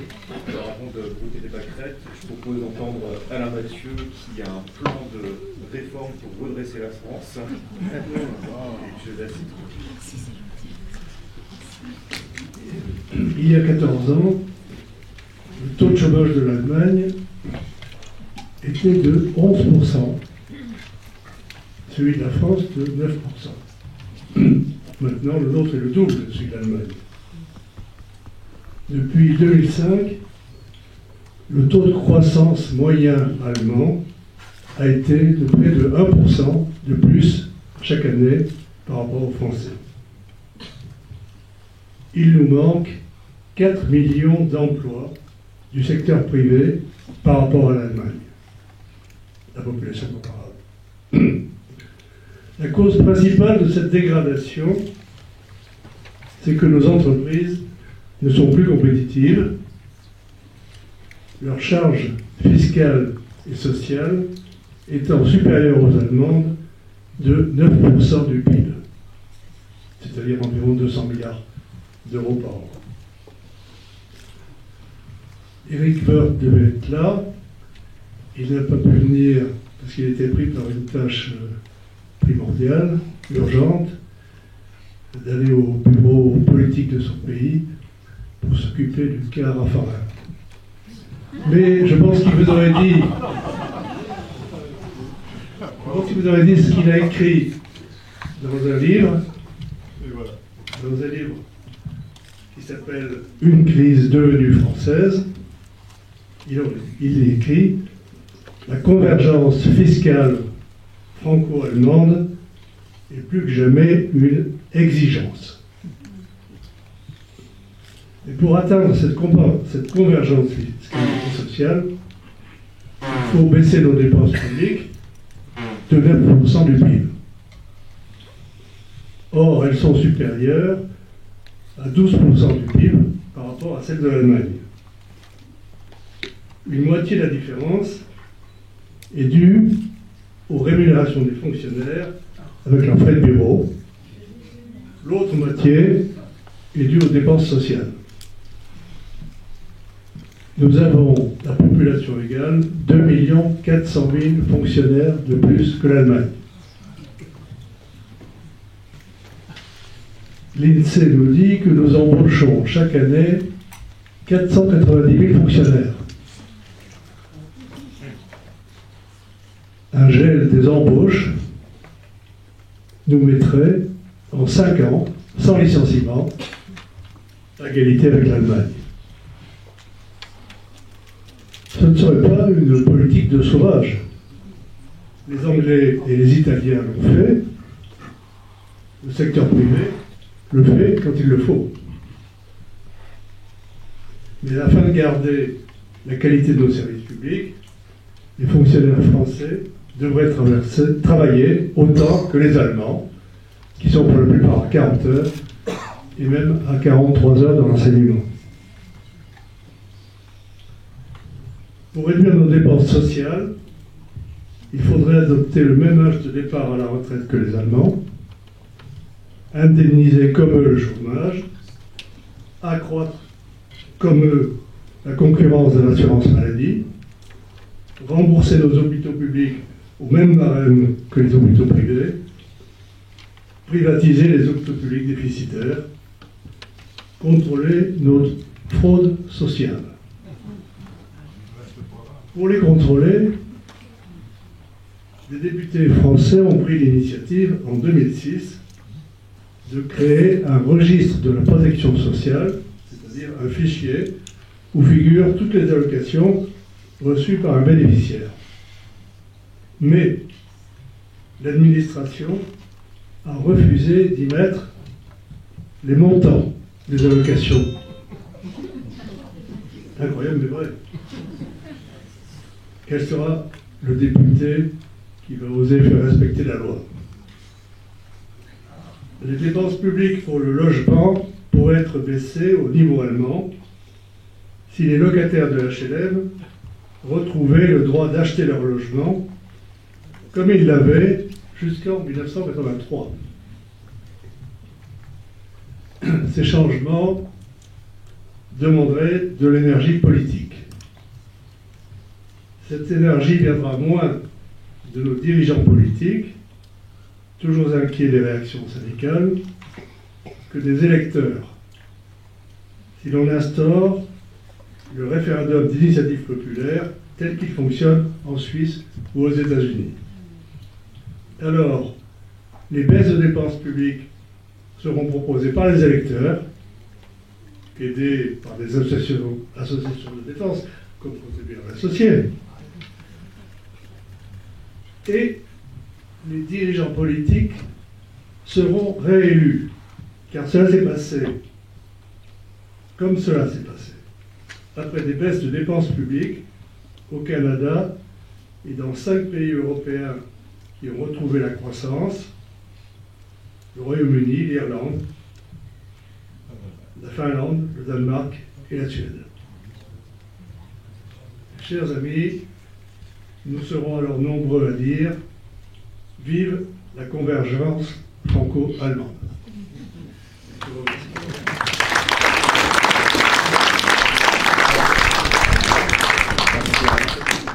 Monsieur le député, avant les questions, après il y aura une série de questions avec la salle et Oui, merci à tous de vos contributions qui rejoignent des convictions que nombre d'entre vous partagent et des constats que nous pouvons faire sur le terrain. Alors, une petite observation et puis une question. La première question étant toujours la plus difficile, c'est moi qui la pose et je passe à la salle pour la suivante. La petite observation, c'est ce que je crois que nous entendons tous, c'est la nécessité d'une vision à long terme et d'une réforme dans la durée. Vous avez tous dit, l'un et l'autre, que c'est une dizaine d'années pour que ce type de réforme apporte complètement leurs fruits. Ça a été le cas dans l'expérience néo-zélandaise, ça a été le cas dans l'expérience canadienne, ça a été le cas dans l'expérience allemande, où au départ, les difficultés sont là. On parlait de Thatcher et de Reagan tout à l'heure. Les 2 ou 3 premières années suivant la mise en œuvre de la réforme étaient généralement très difficiles, ce qui veut d'ailleurs dire, c'est une petite incise, l'importance du temps électoral. Les réformes de fond doivent être faites immédiatement et pas après plusieurs années d'élection. Donc je crois vraiment cette importance du temps long et d'avoir la vision de réformes cohérentes, et ce qui est la difficulté qu'on rencontre souvent dans notre vie politique, qui est au rythme de BFM. Et effectivement, on fait la réforme au flash du matin de BFM et on s'étonne qu'au flash du soir, on n'ait déjà pas résolu les problèmes, et ça nous appelle tous à la sagesse. Après, une question technique, oui, sur laquelle je voudrais vous faire réagir, en particulier Xavier Fontanet. On est, je crois, quand on regarde et quand on compare, convaincu que la retraite par capitalisation coûte globalement moins cher que la retraite par répartition. La difficulté, c'est de passer de l'un à l'autre, parce que pour ceux qui n'ont pas capitalisé, comment on fait? On va évidemment pas les privés de retraite. Donc c'était la question que je vous posais, comment on fait pour passer de l'un à l'autre? Donc moi je conseillerais beaucoup de faire des voyages. Hein. Je pense qu'il faut aller au Canada, aller en Nouvelle-Zélande, aller en Suisse. Moi, de tout ce que j'ai observé, le système le plus astucieux pour moi, c'est le système suisse. C'est un système qui est en 3 étapes, c'est trépied. Vous avez donc pour une partie de la population, principalement les ouvriers, on est en répartition, on a gardé le système de répartition. D'accord ? Et puis sur la durée, ils ont commencé tout ce qui était contremaître ils ont commencé à les mettre doucement sur la capitalisation. Alors tout ça, ça se fait sur 20-30 ans. Hein. Et donc, il y a un deuxième pied qui est donc la capitalisation, mais pas pour la partie des ouvriers qui ont le moins de revenus. Et puis après, au niveau de l'État, ils ont rajouté une troisième couche qui est extrêmement intéressante, c'est que vous pouvez, à titre personnel, contracter une troisième retraite. Et je crois, alors je ne suis pas suivre, mais je crois que ce que vous mettez et carrément vous déduisez les impôts. Vous voyez? Et donc en fait, vous avez un trépied. Et je pense que le système, il faut y aller petit à petit, il faut aller par étapes. Alors deuxième, évidemment, très cher, c'est évidemment l'actionnariat salarié. Je pense que l'actionnariat salarié, c'est un élément absolument clé qu'il faut renforcer, et il faut le mettre aussi pour les fonctionnaires. C'est-à-dire qu'il faut qu'il y a un système de préfonds qui marche très bien en capitalisation, parce que là, on oublie de dire que les hauts fonctionnaires ont tous une retraite assurée par une préfonds. Ça a été inventé par Marceau il y a une quarantaine d'années. Donc on a 40 ans d'expérience sur un fonds, je crois qu'il y a 40 milliards de capi, ça marche très bien. Et donc il y a déjà l'expérience de capitalisation. Et donc je crois qu'il faut aussi mettre les fonctionnaires en partie avec de la capitalisation. Donc je pense que ça se fait en ciseaux. Alors, il ne faut surtout pas dire, ça c'est la grande technique française, il y a un problème d'exécution. Et donc les autres l'ont fait, il n'y a pas raison qu'on n'y arrive pas. Mais moi je conseillerais d'aller voir les Suisses, de prendre une course. Je pense que le Parlement français devrait passer un gros consulting aux Suisses pour leur demander des conseils, notamment en matière de... Et il y a beaucoup d'autres domaines où on peut prendre des conseils. Je pense que l'Allemagne aussi fait de la capitalisation. Et tous les cas, ça s'en capitale. Je pense qu'il faut prendre l'expérience des autres. C'est mon conseil. Mais c'est la méthode du benchmark. On avance qu'avec la méthode du benchmark en voyant ce qui a bien fonctionné. Écoutez, merci Xavier, merci. La parole est à la salle. Donc, que la première question... Voilà, c'est parfait.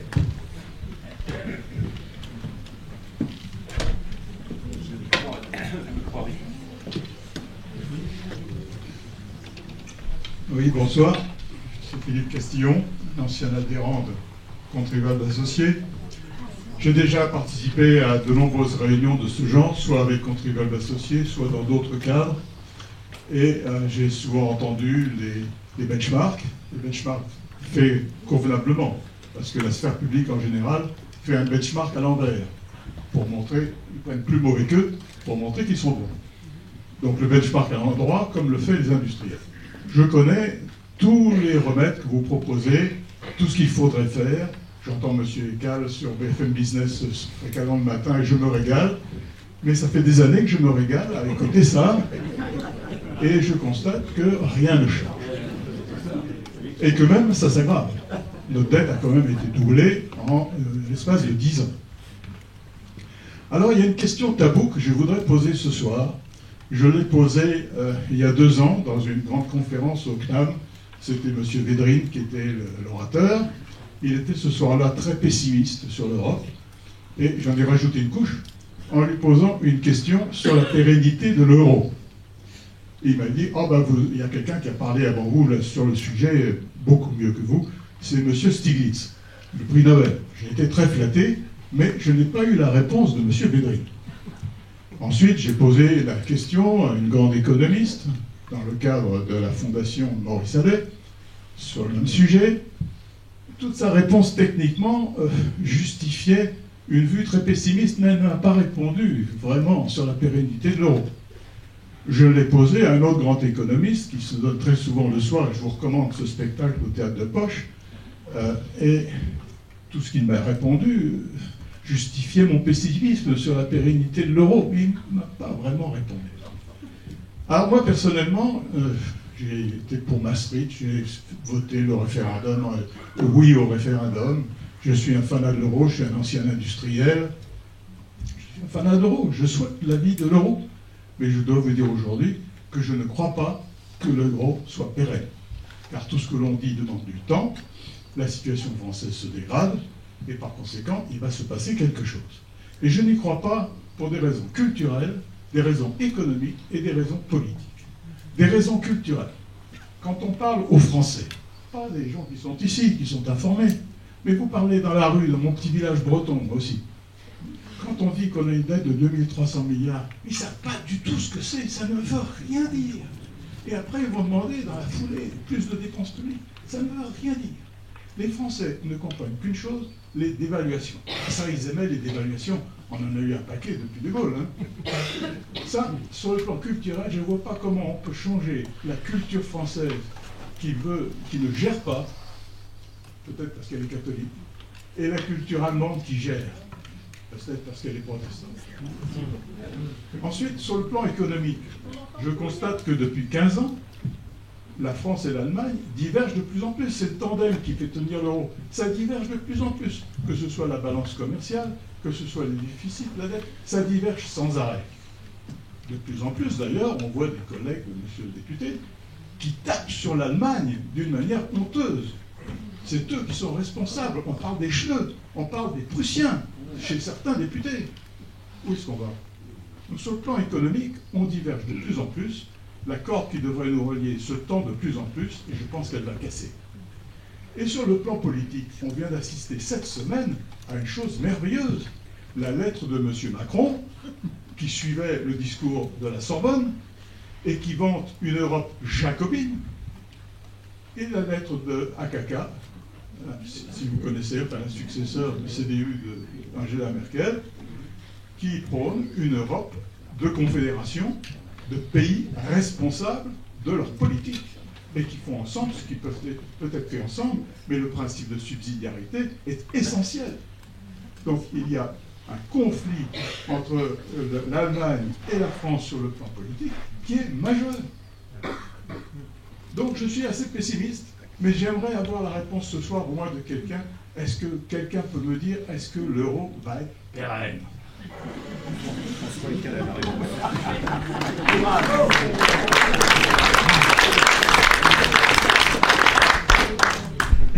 J'ai toujours été pour l'euro.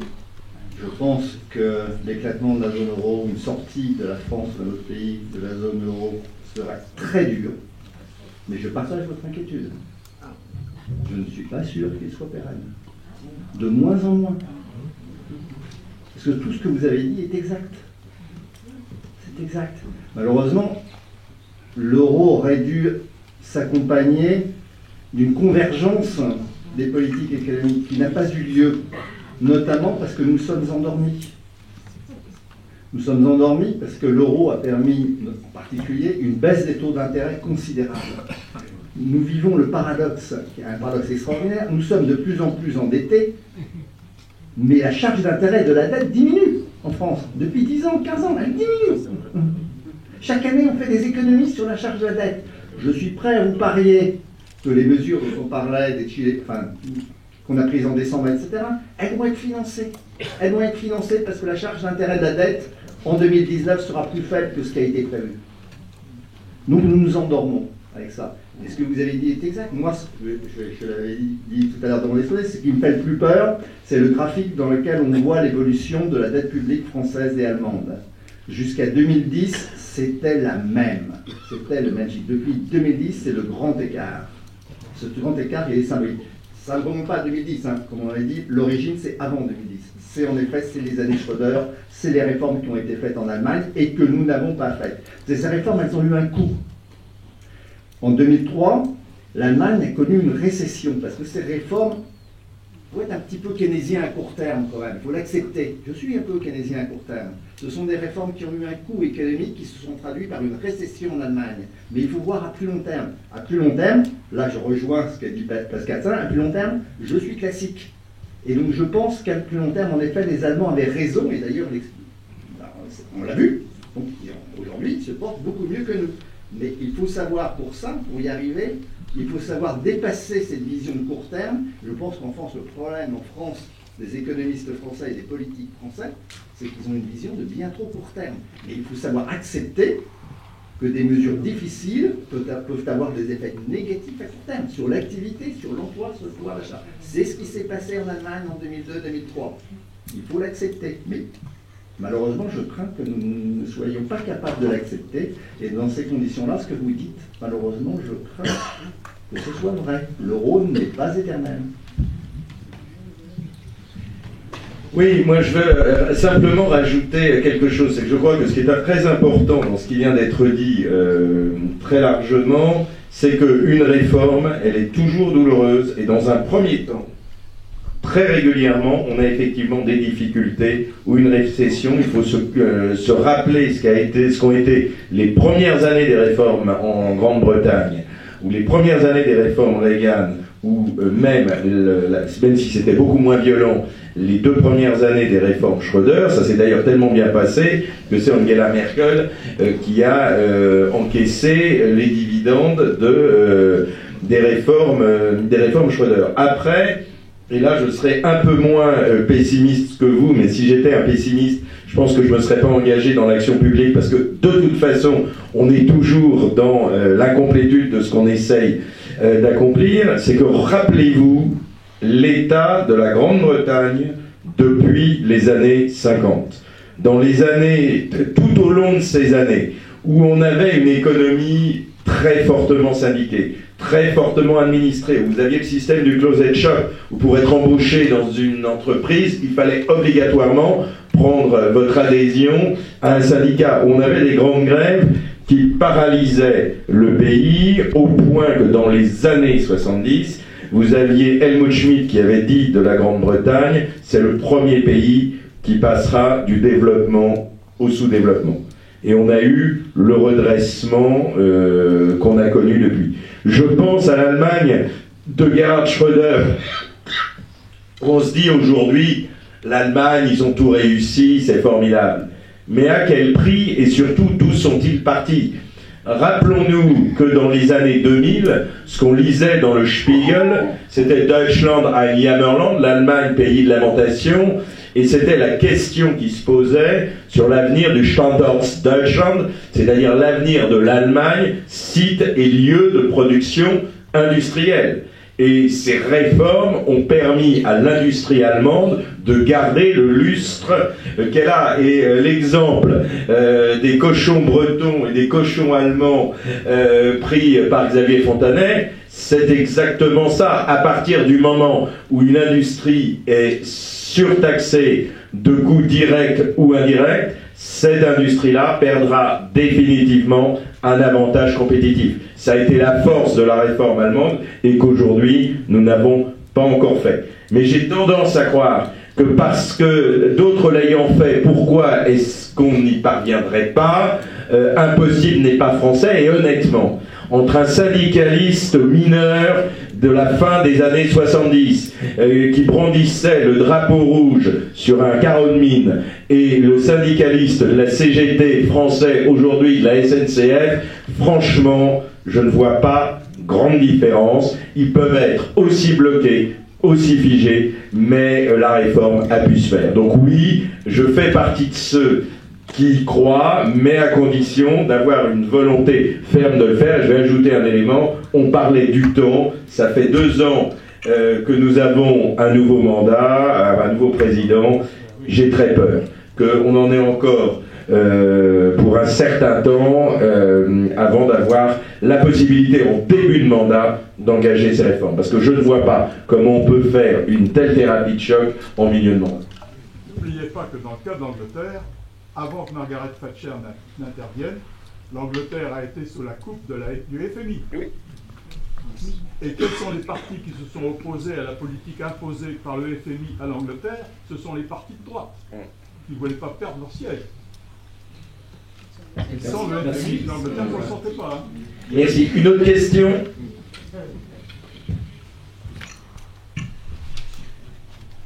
Bonsoir. Je voulais défendre l'idée que la difficulté que nous avons à baisser nos dépenses publiques est en fait inscrite très profondément dans nos institutions. Ça ne relève pas de décisions quotidiennes comptables, et je voudrais nous comparer à la Suisse sur 3 points. Pour ça, ça a déjà été fait. Le premier, vous avez parlé des décisions à long terme de nos hommes politiques. Et si on compare l'exécutif français et l'exécutif suisse, on a pour l'exécutif français un président susceptible de changer tous les 5 ans, et c'est le cas des derniers mandats, et avec des ministres qui ont du mal à faire même simplement cette durée. Et qui est en plus élu au suffrage universel, avec donc toute la débauche de démagogie qui est associée à ce mode électoral.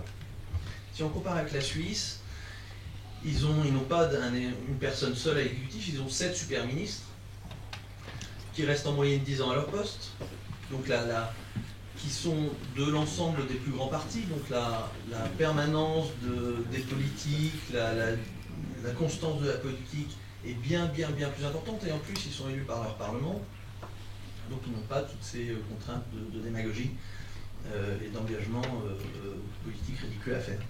Donc ça c'est le premier point, c'est l'exemple exécutif. Le deuxième point que je voulais souligner, c'est qu'en France en particulier, la totalité de ceux qui décident l'impôt, c'est-à-dire ceux qui le votent, ceux qui l'élaborent, et la totalité de ceux qui vivent de l'impôt. Tous. C'est-à-dire tous les hommes politiques, tous les élus, les hauts fonctionnaires qui le mettent au point, qui touchent 100% de ceux qui décident des dépenses publiques, en vivent, en ayant un intérêt pour leur carrière. Donc forcément, il y a un biais problématique en matière de décision sur les dépenses publiques. C'est peut-être pour ça que depuis un siècle, nos dépenses publiques ne cessent d'augmenter. Et la solution à ça, elle est tout à fait évidente, on la voit en Suisse d'ailleurs, il s'agit d'une référendum d'initiative citoyenne.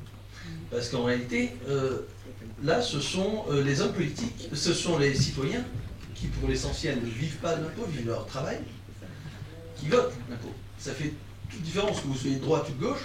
À un moment, quand vous votez pour ou contre une dépense publique, vous posez cette question, est-ce que ça va augmenter ma facture fiscale? Donc il y a là une différence fondamentale dans la nature et dans les incitations au vote. Deuxième effet du référendum d'initiative populaire, citoyenne ou civile, s'il se fait au niveau local, il incite sans doute à ce que les décisions soient plus locales, c'est-à-dire il améliore la concurrence. M. Fontanet parlait à juste titre de la concurrence entre cantons. Je pense qu'elle est fondamentalement liée aux institutions, parce que les gens préfèrent prélever les impôts et voir la dépense localement. Ils ont Et puis il y a un bilan, c'était une faillite. Oui, quand on fait faillite, bien sûr. Personne n'aidera, c'était faillite. Tout à fait.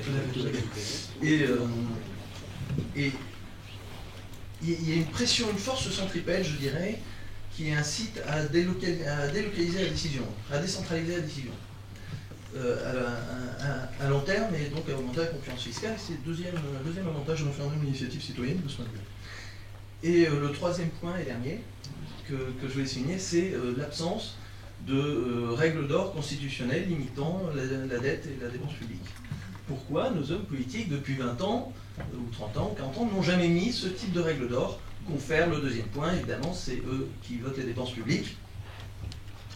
Et les Suisses ont le frein à l'endettement sur ce sujet. Voilà. Donc je voulais... Pour moi, c'est vraiment un aspect fondamental que sont nos institutions. Les dépenses publiques sont inscrites dans nos institutions. Voilà.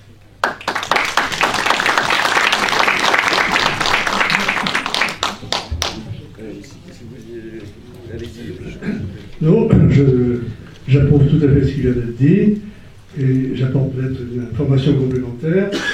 Quand on compare deux pays assez voisins, proches, qui sont la Suisse et l'Autriche, deux pays de montagne, de taille comparable, les dépenses publiques en Suisse sont de 30% inférieures à celles de l'Autriche, et le niveau de vie le double.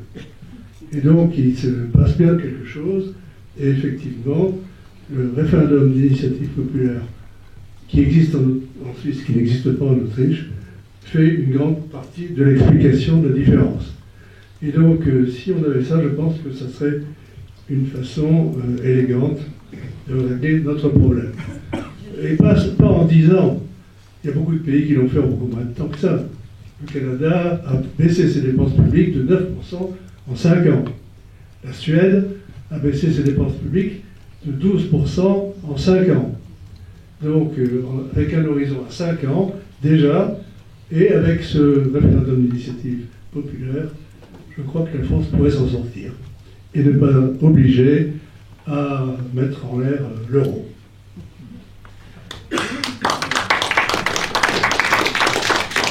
Alors j'incite ceux d'entre nous qui ne l'ont pas fait à signer la pétition qui a été lancée par Contribuables Associés pour que un référendum d'initiative populaire ou citoyenne existe bien en France.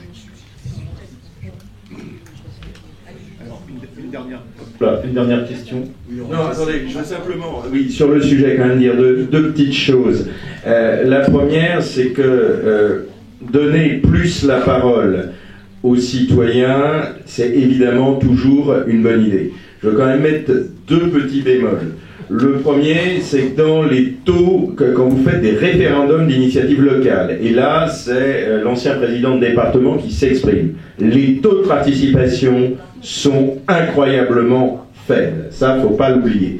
D'autre part, il y a quand même, dans la réflexion sur l'action publique, un minimum de temps qu'il faut y consacrer. Et c'est la justification de la démocratie délibérative et du système représentatif, et moi, que je défends, quitte à ce qu'on l'adosse et à ce qu'on élargisse les consultations, mais même si je sais que ce que je dis là ne sera pas populaire, mais j'assume pleinement de le dire, aujourd'hui, quand on voit les grands débats, et j'ai participé à quelques grands débats sur mon territoire, c'est quand même largement l'otage de démagos d'une part, et j'assume ce que je dis, et c'est aussi l'otage de personnes qui sont habitées, parce que je ne sais plus qui parmi nous parlait au lieu de l'ISF, l'impôt sur la jalousie financière. Je peux vous dire qu'on avait des discours absolument saisissants. Je n'ai entendu dans les grands débats dans le territoire quasiment que des demandes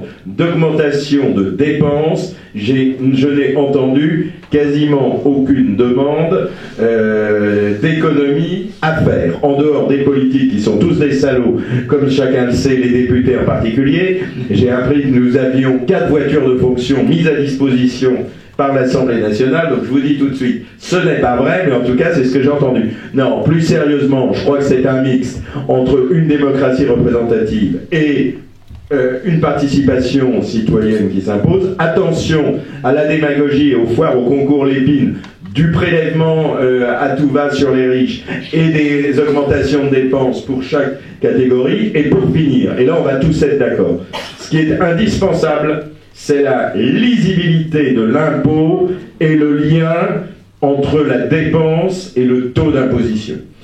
Et vous savez, moi je prends l'exemple de ma petite commune, j'étais maire d'une commune de 207 habitants. Très petit budget, vous imaginez, et nous n'avons pas augmenté les impôts depuis 1995. Évidemment, pour ne pas avoir augmenté le taux, ça veut dire qu'on serrait tous les boulons. Et j'ai vu arriver quelques personnes venant de Paris qui sont venus me dire « Ah, monsieur le maire, enfin Paris ou Petite Couronne, qu'est-ce que ça serait bien qu'on ait un city-stade ?» Un city-stade, vous savez, c'est des stades miniatures, ça coûte 70 000 €. J'ai un budget annuel de 135 000 €. À l'époque, il y avait encore la taxe d'habitation.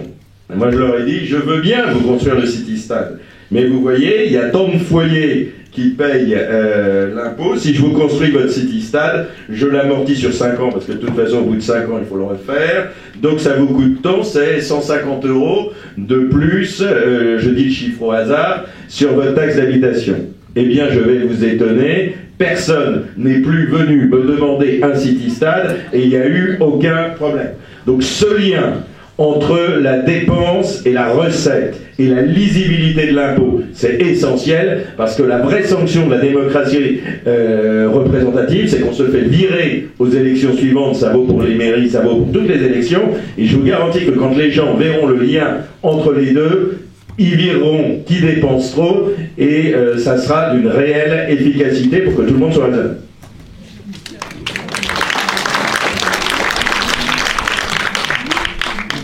Laurent Kessler, ancien commissaire aux comptes. Et là, je m'adresse à M. Fontanet. Vous étiez président des Silors.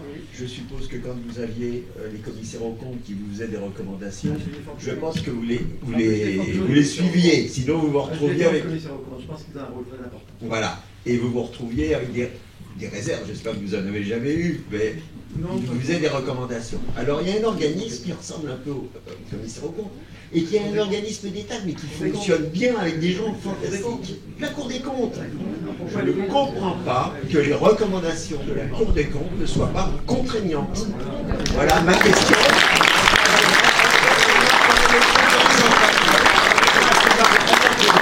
à les suivre. Parce que sinon... Alors on a un rapporteur, un ancien rapporteur de la Cour des comptes qui va répondre. D'abord, quand la Cour des comptes juge les comptes, son rôle est contraignant. Mais le problème que vous évoquez, c'est pas ce qu'elle dit sur la certification des comptes de l'État ou les comptables publics. C'est ce qu'elle dit lorsqu'elle s'exprime sur la gestion publique. Je suis un ancien magistrat de la Cour des comptes, je n'ai aucune légitimité, je ne me sens aucune légitimité pour imposer quoi que ce soit en termes de dépenses de recettes au pouvoir politique. Je ne suis qu'un technocrate. Ceux qui ont la légitimité, c'est lui qui a la légitimité. C'est son représentant. Moi, je n'en ai pas. Dans une démocratie, le juge des comptes ne peut pas décider. Dans aucun pays, il ne décide. Dans tous les pays du monde. On ne vous demande pas de décider. Vous avez analysé, c'est aux députés à décider. Quel problème là? Il a le droit de parler. C'est déjà énorme. C'est déjà énorme. Après, on ne vous demande pas de décider. Politique, il décide ce qu'il veut. Et il est élu et il est viré. Comme on l'a dit, si le peuple n'est pas content. Comme M. Fontanet et l'objet. Non mais, je rajoute simplement, je suis totalement d'accord avec ce que vous venez de dire, et surtout moi je veux souligner le caractère paradoxal. D'un côté, de dire redonner la parole aux citoyens, et donc c'est l'idée du RIC.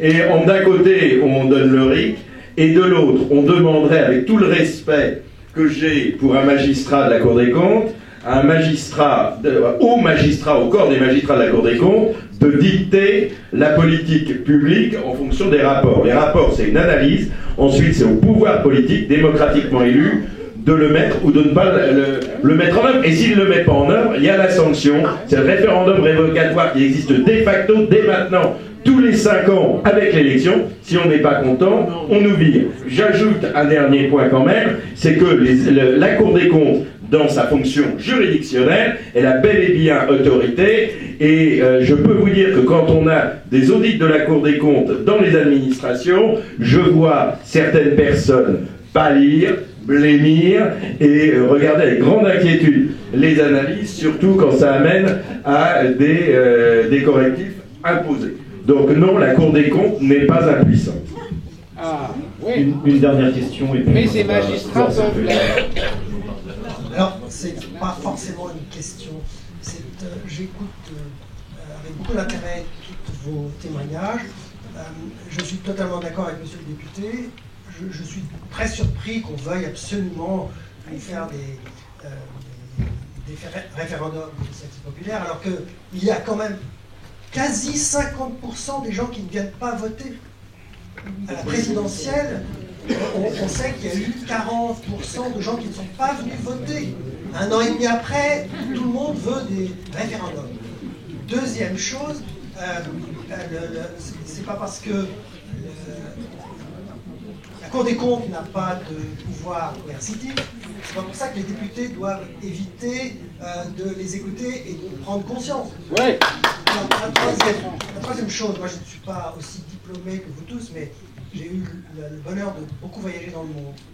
Il y a eu une petite remarque un jour d'un quelqu'un qui joue au golf avec moi, à Dubaï, qui m'a dit « Vous ne vous rendez pas compte, les Français, vous ne travaillez pas. Nous travaillons en Allemagne. » Le type était un commercial extraordinaire, pas forcément un grand patron, mais un très grand commercial. Il a dit « Nous travaillons en moyenne 42 heures sans regarder notre montre. Moyenne. Vous, en France, je ne pense pas que vous atteignez les 35. Ça fait très mal à entendre, mais c'était un peu vrai. Donc un peu de rétablissement de la vérité. La deuxième chose, on oublie, on parle toujours de l'Allemagne, on doit se souvenir que l'Allemagne a acheté l'Allemagne de l'Est en 92, 93, ça leur a coûté les yeux de la tête, et selon le témoignage d'un grand responsable de Trump, qui étaient les gens qui étaient censés racheter toutes les entreprises de l'économie d'Allemagne de l'Est, il m'a dit un jour, on a été quasiment obligé de tout mettre à la poubelle. Tout ça pour dire que 70 ans de communisme, l'Allemagne a failli tout jeter à la poubelle. En France, nous avons eu beaucoup de lois communistes dans les années 45-48, Aujourd'hui, on est à 70 ans, on devrait tout jeter de ces lois communistes.